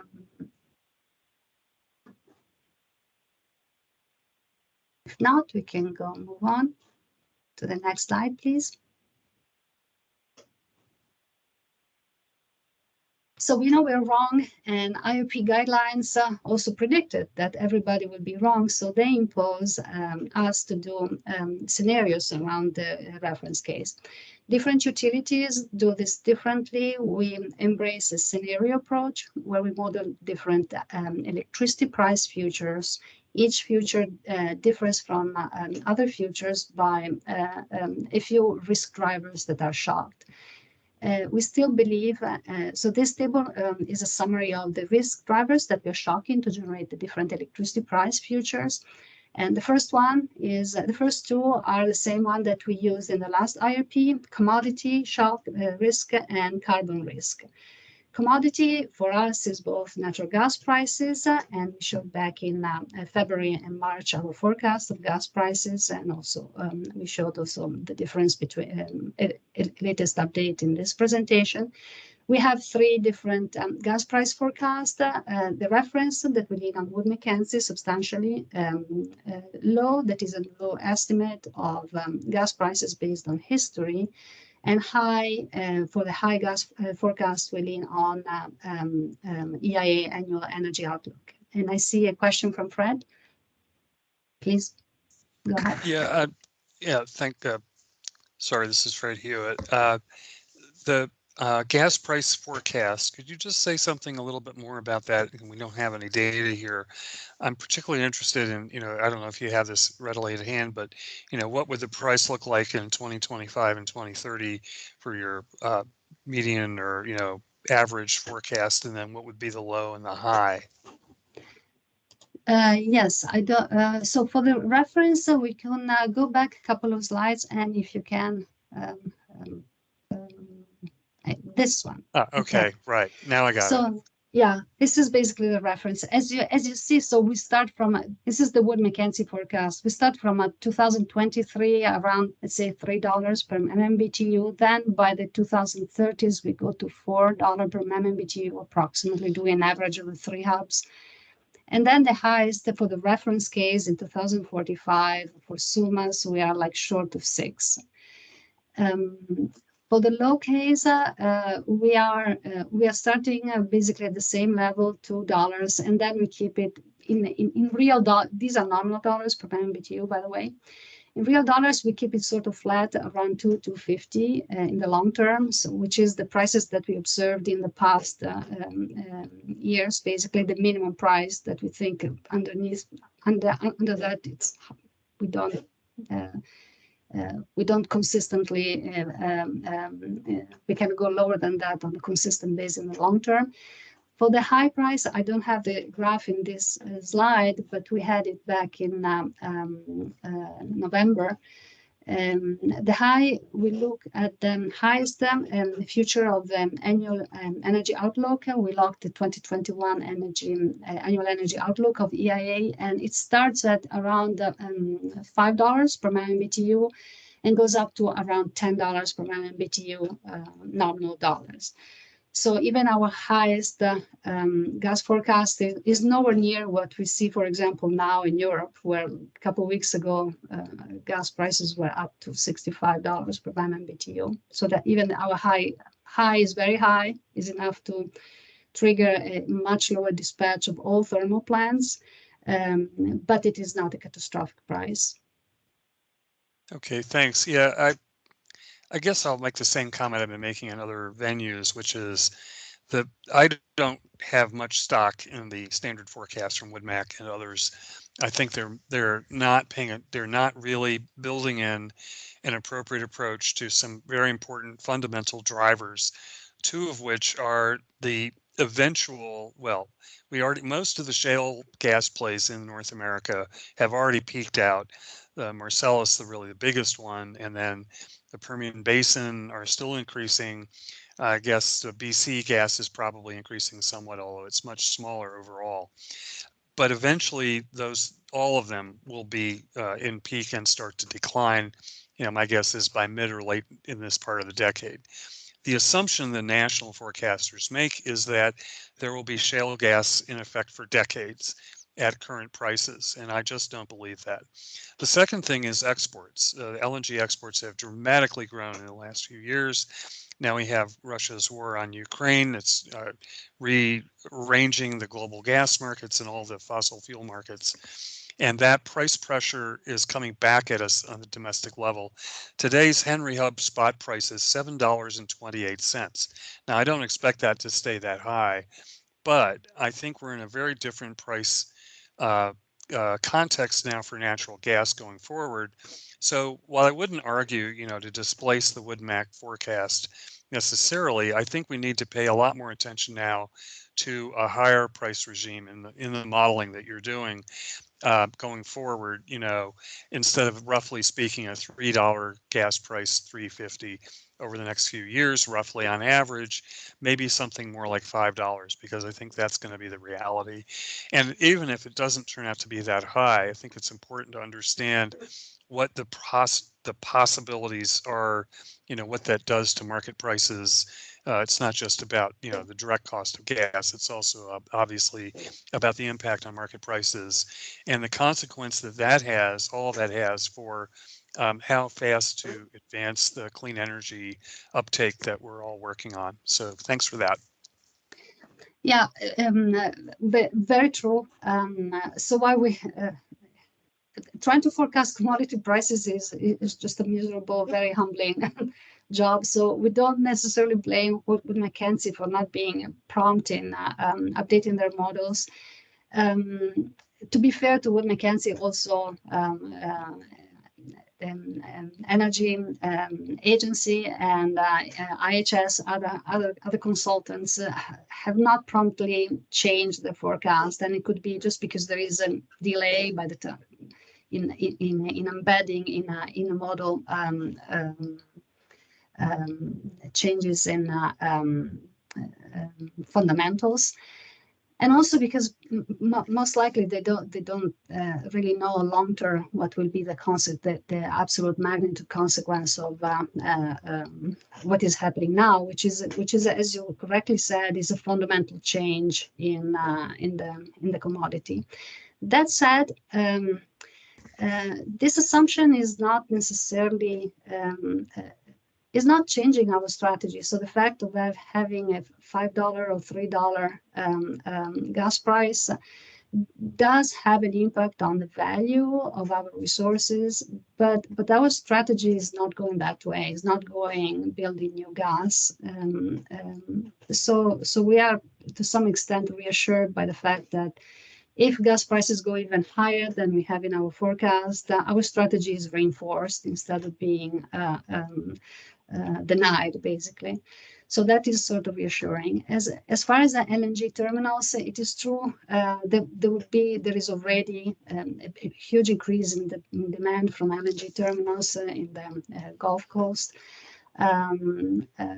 Europe is asking for gas everywhere. The problem is many European countries, Germany, for example, has no regasification terminals, and the other countries have already booked everything that is bookable. So that is another big unknown for the future. But again, this is what you said is very true. We are if not prepared, we will not surprised by gas prices being much higher than this graph shows. It doesn't really affect our strategy. It actually will reinforce our strategy going forward. Yeah, if I could jump in also, Fred, just to second Sylvia's point there, the energy value has been of specific resources in the IRP has been a central point of sensitivity in IRPs in the last couple IRPs, and that energy price forecast has had a big impact in determining that energy value. However, I don't think in the next few or in this next IRP, the energy value of resources is going to be the main driver of whether we do or do not move to acquire it. And so, as Sylvia said, your points are very well taken. Both, markets access through any sort of terminals or the availability of shale resources could be, tremendous pivot points for the natural gas market. And, from my armchair, I would certainly, and I'm on the record saying that, yeah, I think the low natural gas prices predictions going forward are probably far too optimistic. So totally agree with you. But I think it's important, to reinforce our reliance on a process that determines these price forecasts rather than us going out and stepping in and picking and choosing. Because again, historically that energy value has been so critical. But again, your point's well taken. Yeah, just one more quick response if I could.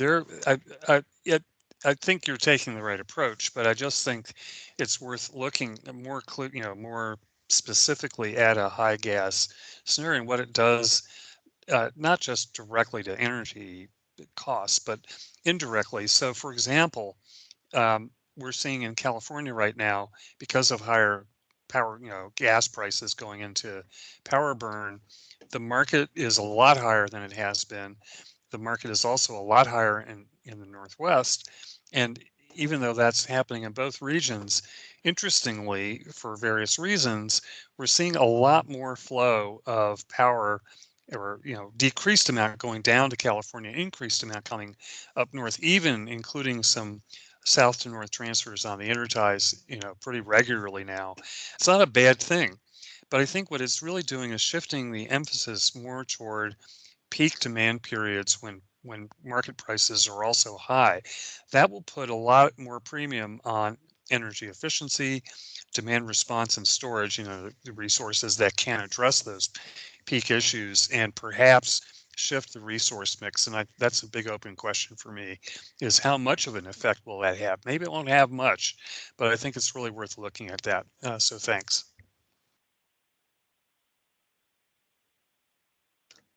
Yeah, I see another hand. Jake, feel free to ask a question. Yeah, hi, Jake Stevens with Newson Energy, and I've missed a lot of the run up here, but Brittany asked me to join, particularly as relates to the discussion about the inverter load ratio, solar DC to AC ratio stuff, and how that stuff's being modeled with PGE. So I know we brought this up on some other calls, and between the capacity documents and this, it kind of blurs together a bit. And I think we saw some of the recent stuff that PGE produced. Yeah, Jake, let me stop you right there. We're right in the middle of our price forecasting presentation. We're going to keep going through that right now. If there's time, once we finish that and the other parts of the presentation, we can come back to the ILR discussion. Yeah, I have some. I thought we were at the end of it, but sorry.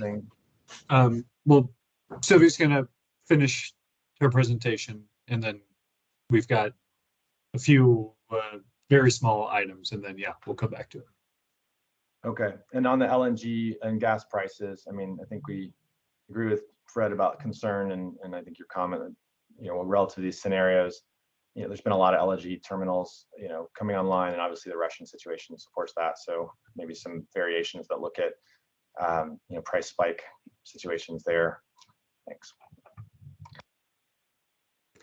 Yeah, thank you, Jake. Well, So we do and have sorry, go ahead. and I just don't know what kind of scenarios you guys are doing, analyzing, if you accelerated decarbonization and reduced the natural gas dependency sooner, and the risks around that, how that's being looked at as a potential alternative to that gas price risk.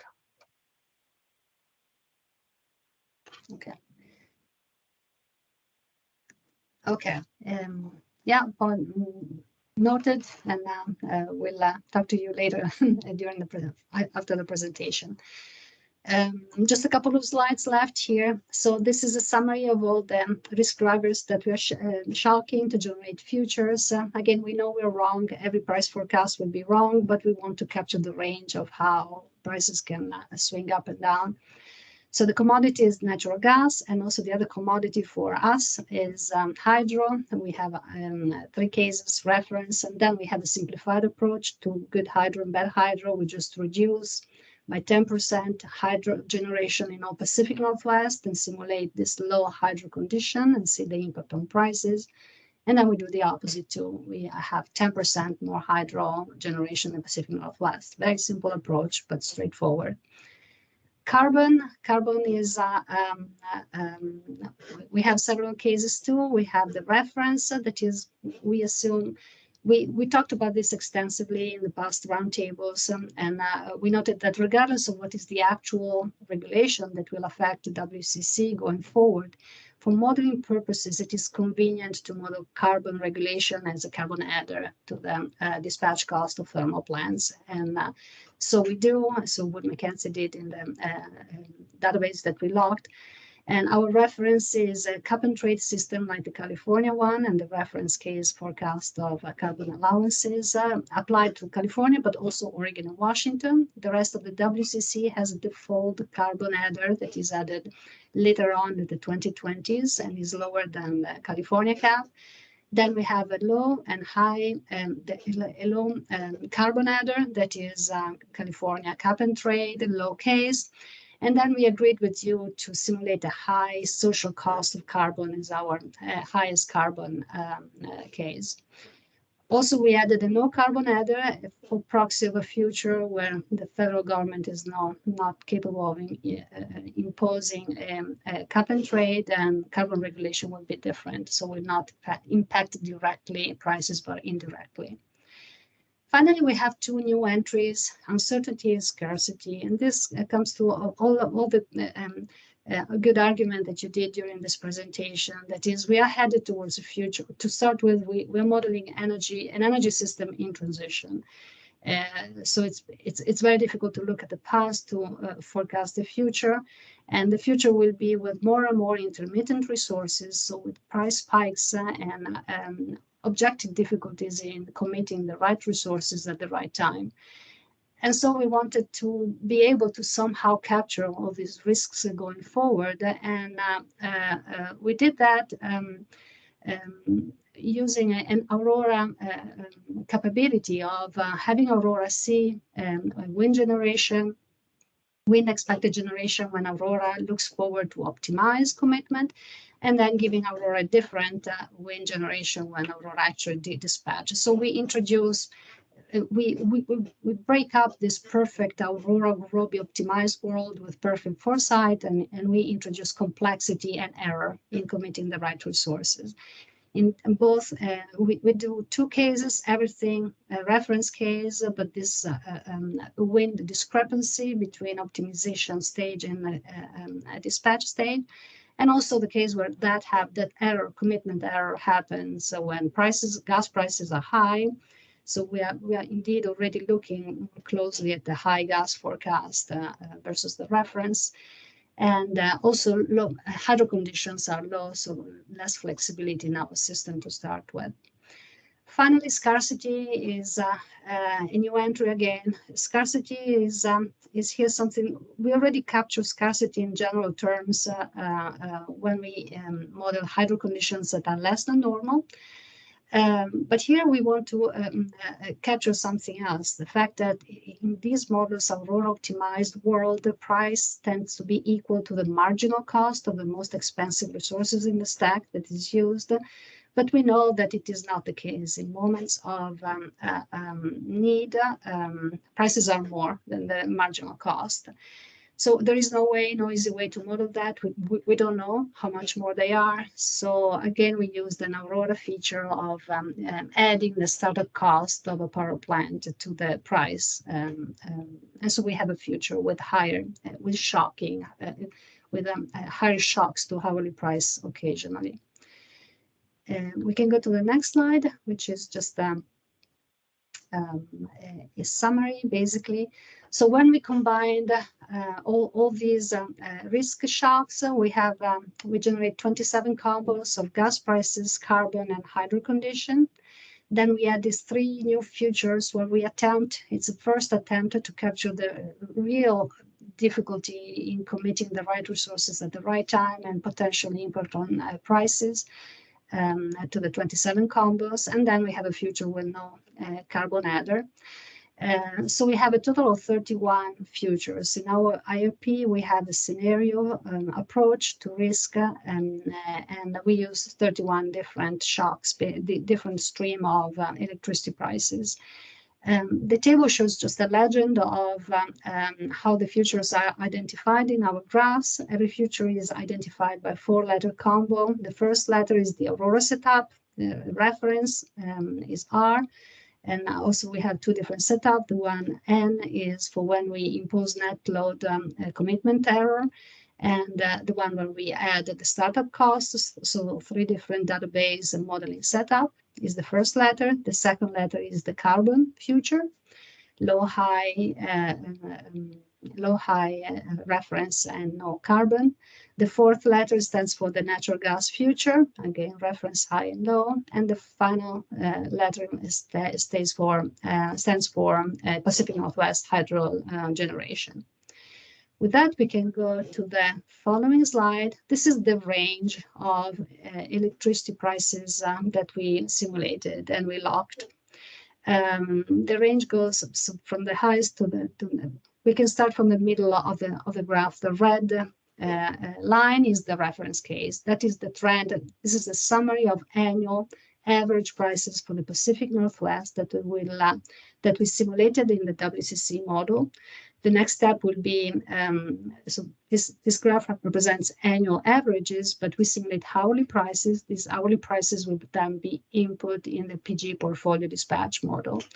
So you see the middle graph has the red line is the reference case, RRRR. The line on top of it is NRRR, which means that we impose, we trick Aurora and we get impose commitment error, and you see occasionally, even on an annual average basis, you have price shocks.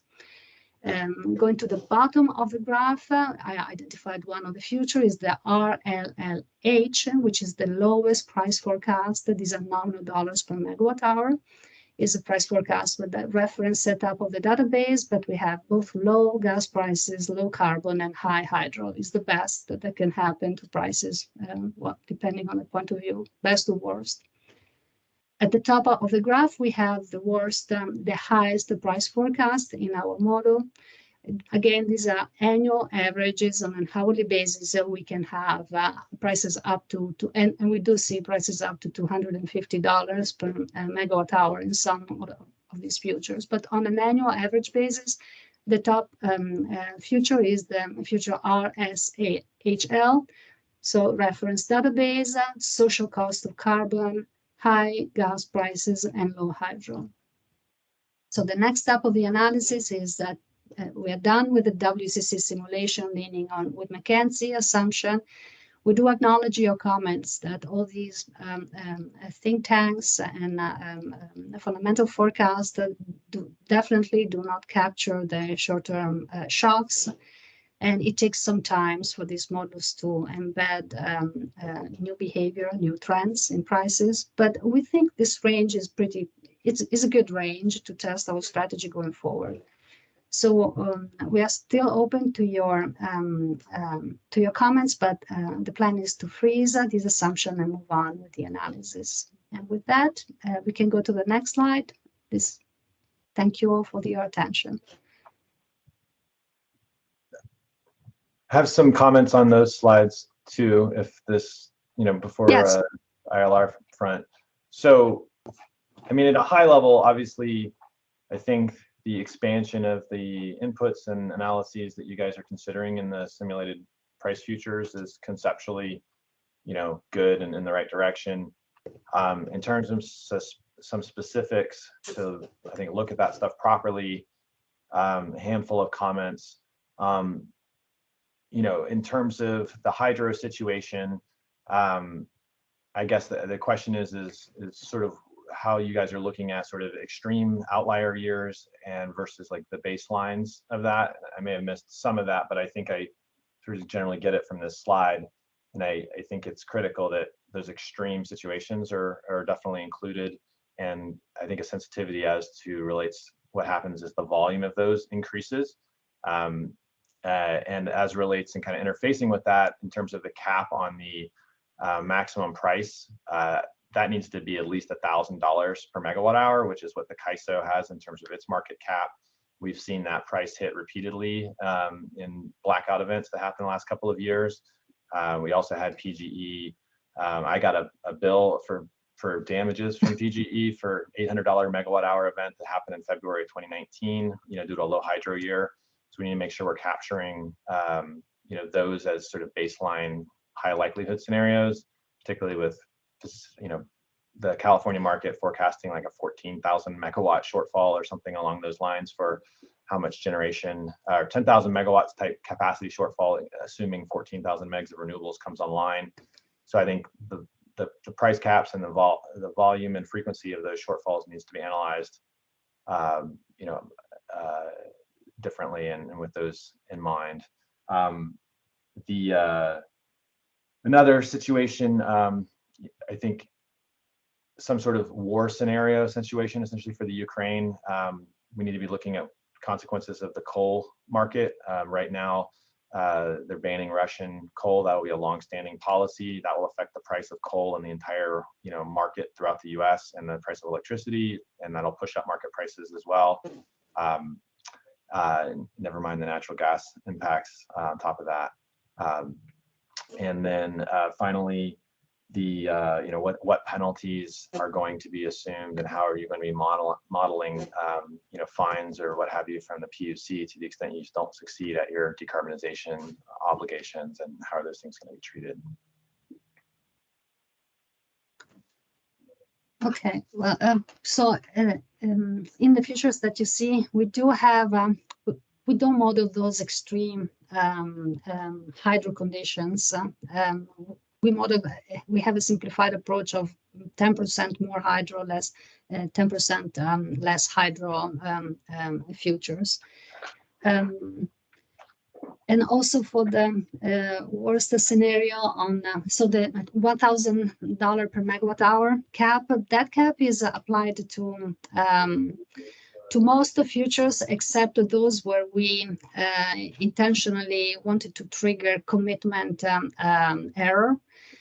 In those futures, we had so many instances of high electricity prices because you really don't have the right resources committed at the right time, that if we kept the $1,000 per megawatt hour cap, we would have projected the sky-high prices going forward. So we internally, we discussed about that. If to keep this occasionally 1,000 electricity price that push up average annual prices a lot.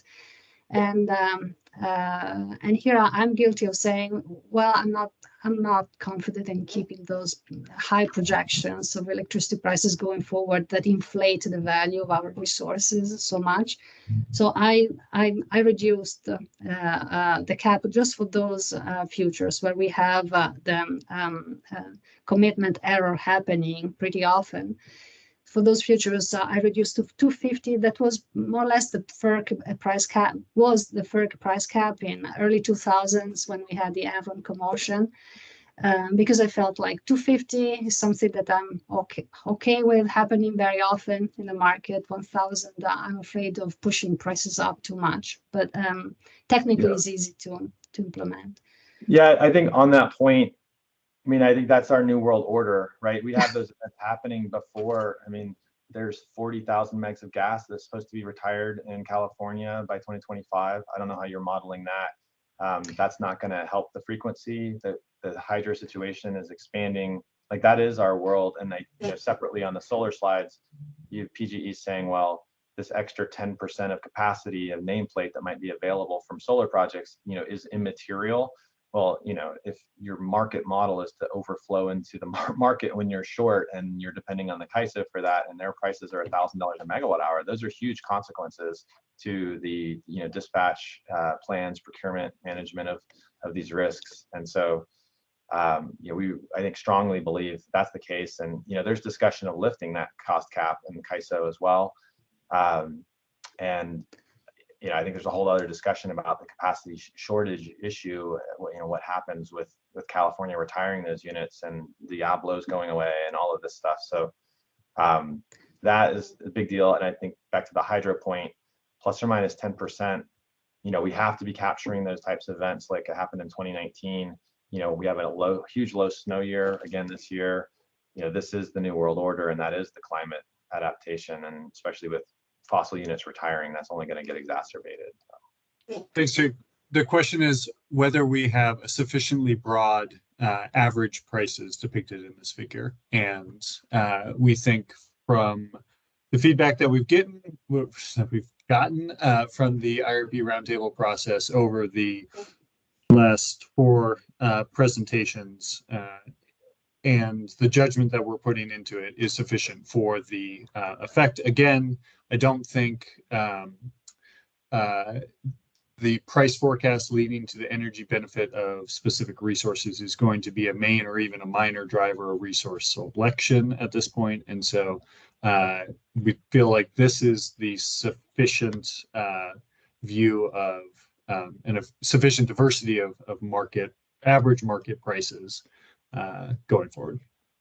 Yeah, and I respectfully just disagree. You're not modeling. I totally appreciate that. And we've gone through this process over the past couple of months. We're going to say that these are the prices in Texas, and it would have cost ratepayers $1 billion. Understood, but this isn't a resource adequacy view. So we appreciate your comments. We'll definitely take into account them and any that you submit to us. But in the light of the interest in talking about ILRs, I suggest we cap this off and finish the presentation and move to that. Yeah, and staff, I think it would be great to have focused discussion on those issues relative to ratepayer exposures and how that's dealt with. Those move the averages a lot when they occur. So with that, on the solar front. Hey, Jake, we're going to finish the presentation and then we'll get to I thought that was the last slide. Go ahead. Yeah, actually, with the, also you had a comment on coal. Coal in our WCC system is progressively retired, so the impact of increased price of coal on electricity for WCC would be nil in the long term, could be in the short term, significant.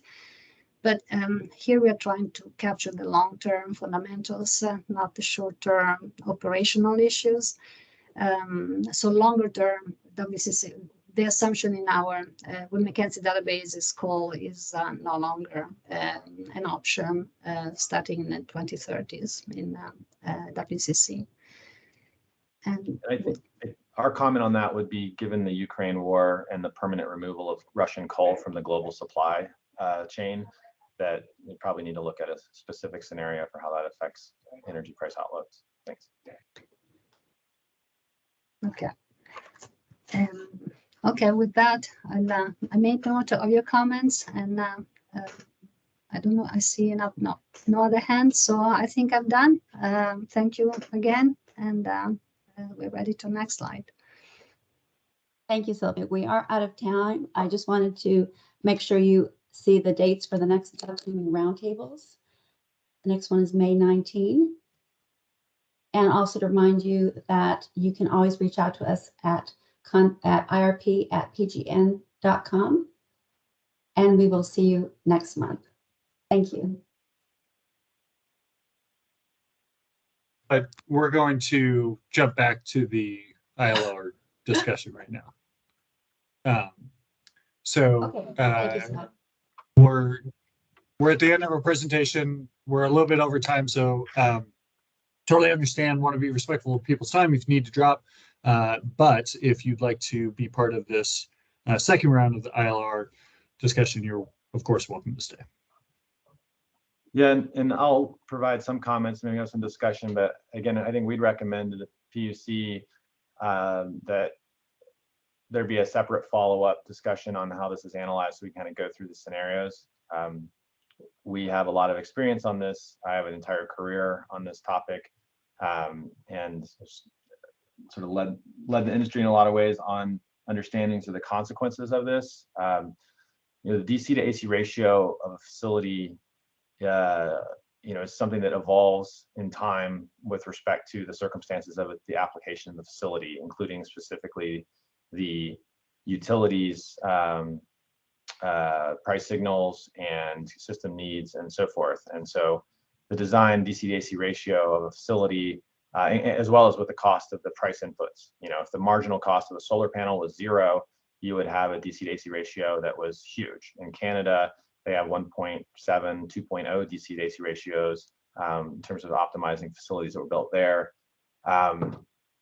We think this is a critical area to the entire management of the future of PGE and PacifiCorp and Northwestern Utilities systems. And, you know, candidly, it's an area that those utilities are extremely new to. I think PacifiCorp less so than others, but definitely PGE and Puget and others that just haven't dealt with this and done this. It's a critical area of knowledge that needs to be expansively developed for PGE. And I see some expansion of the analysis that you guys provided before in terms of the inverter, you know, DC to AC ratios. But those things really aren't conclusive at all as to the value of this. And so we highlight a few things. One, first of all, PGE has at least 8 1.5 DC to AC ratio systems built on its system, which I think is probably the largest predominant share of all PGE's solar, definitely from the high desert. You know, that is what industry, Newsun including, built. There's also data, you know, for real performance there. A lot of the things PGE has analyzed here have nonlinear effects in terms of their benefits. And so I see PGE presenting these things as somewhat de minimis, but, you know, moving from a 40 to 50%, you know, capacity on average in the winter months when PGE is short, this is a big deal, particularly across 1,000 megawatts or whatever, 2,000 megawatts will be procured. When you look at the average performance, I have gone through recently and happy to share and help PGE staff look through the data on this sort of thing. But if you look at the number of days in August, for example, when the inverter ratio is higher, that the facility is producing 100% of nameplate every single day, you know, probably 28 out of 30 days of the month at 100% of nameplate, those average performances actually belie the fact that you basically have a firm resource, you know, rock solid for days on end, including through key need periods. That would change PGE's entire procurement management, including as capacity becomes short. That's not a linear impact. It's not a de minimis issue that should be disregarded. It fills out the shoulder month, you know, shoulder hour performance. And we get the same thing when you look through those, that has a nonlinear impact. It also especially has nonlinear impacts on transmission procurement needs. And the staff is looking at this, you know, when PGE says, fine, well, we'll take, you know, 10% less output, you know, during these critical hours or on average or whatever, they're effectively saying we need that many more megawatts of transmission that has to be built, which is the fundamental bottleneck in our entire market. Those are billion-dollar cost adders that would be required to potentially offset things that could be mitigated through marginal increases in the performance of a single facility by increasing the DC to AC ratio. These are hugely consequential. They will affect system reliability. You know, candidly, the exposure of the ratepayers to blackouts and the failure of decarbonization, you know, due to the transmission constraints, capacity constraints, et cetera. So we appreciate that PGE did expand its look into the public data on, you know, MET data, solar resource data. That's good, but the reliance on the NREL average that they're providing it's not determinative, but it's just not relevant to the Northwest. Right, we have a totally different solar resource for obvious reasons, given that the South has more resource, right? You have a 6 to 6.5 watts per meter square resource in Arizona and Southern California. We have a 5 to 5.5 high desert resource here and lower on the PGE side. the optimization of these facilities relative to the daylight available, to the radical drops in sunlight in the winter, and so forth, point to completely different DC-to-AC ratio optimizations. Pointing to the Pacific Northwest IRP experience in a world where we're barely procuring any solar is completely like irrelevant as a data point. It's a meaningless to say, oh, this is what the prior IRPs did. But by contrast, the unique nature of the Pacific Northwest solar resource, low sun in the winter, versus long days and summer afternoons, those point to different modeling things, right? And the design of these facilities should be interacting with that. PGE should be the world's #1 expert on the behavior of solar resources designed from 1.2 to 2.0 all the way through, and how that affects the system, the reliability, the firmness of those things, the marginal cost, consequences, other things. This is the entire heart of the future. And a optimization or a report of average facility construction from gigawatts of production that are like overwhelmingly built in southern states with completely different solar resource profiles and completely different need profiles to a winter peaking resource is just categorically irrelevant. So okay, yeah. So appreciate the feedback. Many of these points you voiced to us before. I would respond by saying we listen very closely to commission staff and stakeholders from previous rounds where this has been an issue, and the desire of all three for PGE to be pointing to independent and transparent data sets. So that's point one. We're looking for that as the source of information. But you can't just excuse me, Jake, I'm going to continue. That's point one. Point two is that we looked for these sources of information and found them in NREL. In fact, it was you who suggested us to use NREL. And so we found the ILR ratio of 1.34, and we incorporated that into our model. For meteorological data, I suggested that. Thank you. So point three is that we are very open at all times to participant feedback. So if you want to submit any sources of data set that would fit point one, transparent, open, verifiable, if that's available, we would consider it. But again, after all the testing we've done that we've walked through in this presentation, we're making the judgment that this is an appropriate proxy resource representation. Point four is that we use these proxy resources to give general market trends that are sufficient given all the bands of uncertainty that we have in the long-term planning process. So we think that there is a trade-off, again, between the amount of effort we could go down into this one specific point versus all the other questions, some of which you mentioned here, that we need to go after in this IRP. So we're operating under scarce resources in terms of the human capital that we can devote to the IRP, the development which we don't have much time to complete. And so we are making the judgment call right now that this is the decision that we're going to make for our standalone solar resources. Now, as we mentioned before, you weren't here, but the hybrid, we're still, for any sort of solar and storage facility, we are considering the best approach. There is some uncertainty as to, what is the most appropriate way to look at this, given that there isn't much data out there that's easily point-to-able. But for standalone solar resources, this is the decision we're making, and we feel comfortable with that. That it fits within the range of planning uncertainty that we deal with. Again, acknowledging that there is a trade-off between data sources and devotion of time to any particular choice that we have to make.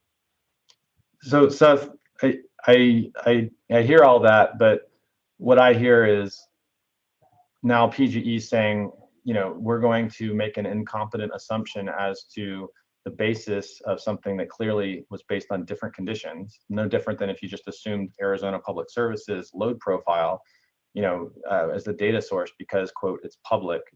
You know, we recommended this for the MET data, for the solar input data. Nobody in that process recommended, you know, a specific NREL report and inverter load ratio. And we're pointing out the evidence is that is not under any circumstance correlated to the unique Pacific Northwest resources of, you know, load issues or resources generation profile. So I don't think you can kind of cop out on, oh, we used a public data source and use something that's like blatantly, obviously like irrelevant as to the unique circumstances that apply to PGE. And I in terms of data, right, you have, I mean, I haven't seen PGE provide a list of the DC-DC ratios for the things that are actually built that you're buying power from now from QS. But you know, I'll bet quite a few dollars that the ratio is substantially higher. You have the data, and I have the data, and maybe we should just make that data public for all of the QFs that have been producing for 2 years now at 1.5 DC-DC ratio in the high desert through Bonneville to your system. So that is available, and in fact, that's the most logical analog for, you know, most recent state-of-the-art systems and their production. Like we're trying to approach this constructively, but I think, you know, we're also willing to file comments that state that we think this is incompetent relative to the situation, so that in the future, PGE shareholders can take the exposure for PGE's failure to consider these considerations. You know, I don't know how to say it more directly, but your blackout windows directly align with California's shortfalls by gigawatts and directly align with when these resources, if you're modeling this differently, will produce, you know, in a substantially more reliable way with a nonlinear impact benefiting your most critical load service windows and outage windows. And so in a world that's radically capacity undersupplied and with a very simple marginal solution that has big nonlinear benefits and a clear inapplicability of your data source to this assumption, that's not, you know, a competent or responsible position for PGE to take. And we're happy to have another call and with staff and focus on this issue and go through it. I don't know anybody else that's on these calls that has the degree of expertise that NewSun has. So I feel like we're the resident expert coming to the table saying this is important. We have the data. We know you have the data. And it feels like you're suppressing the data relative to what the DC-AC ratios are that are built all over your system selling you power now. So, you know, saying we've already decided that doesn't, you know, sound acceptable at this point. It's not consistent with reality. Certainly not just because we took it from a public source. Okay, well, we appreciate the comments. And again, if you want to provide any additional feedback to this, you know, the process is outlined in one of the later slides for our feedback form. And yeah, we're happy to take that into consideration. Okay, and I just want to clarify, you leaned on staff and the public comments for this, but those were all specifically directed at meteorological input due to issues and how that was approached before by PGE. You know, no one in that process said we should use, you know, NREL's report on this specific approach. And so unless I'm completely unaware of staff having said, yes, we'd like to use this thing that was based on completely different geographies. So thanks. Okay. Are there any other comments that we want to go over for the ILRs in the second round of discussion?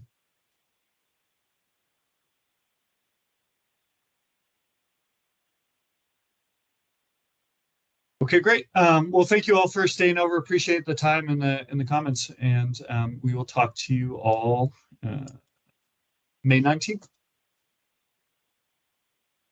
Cheers.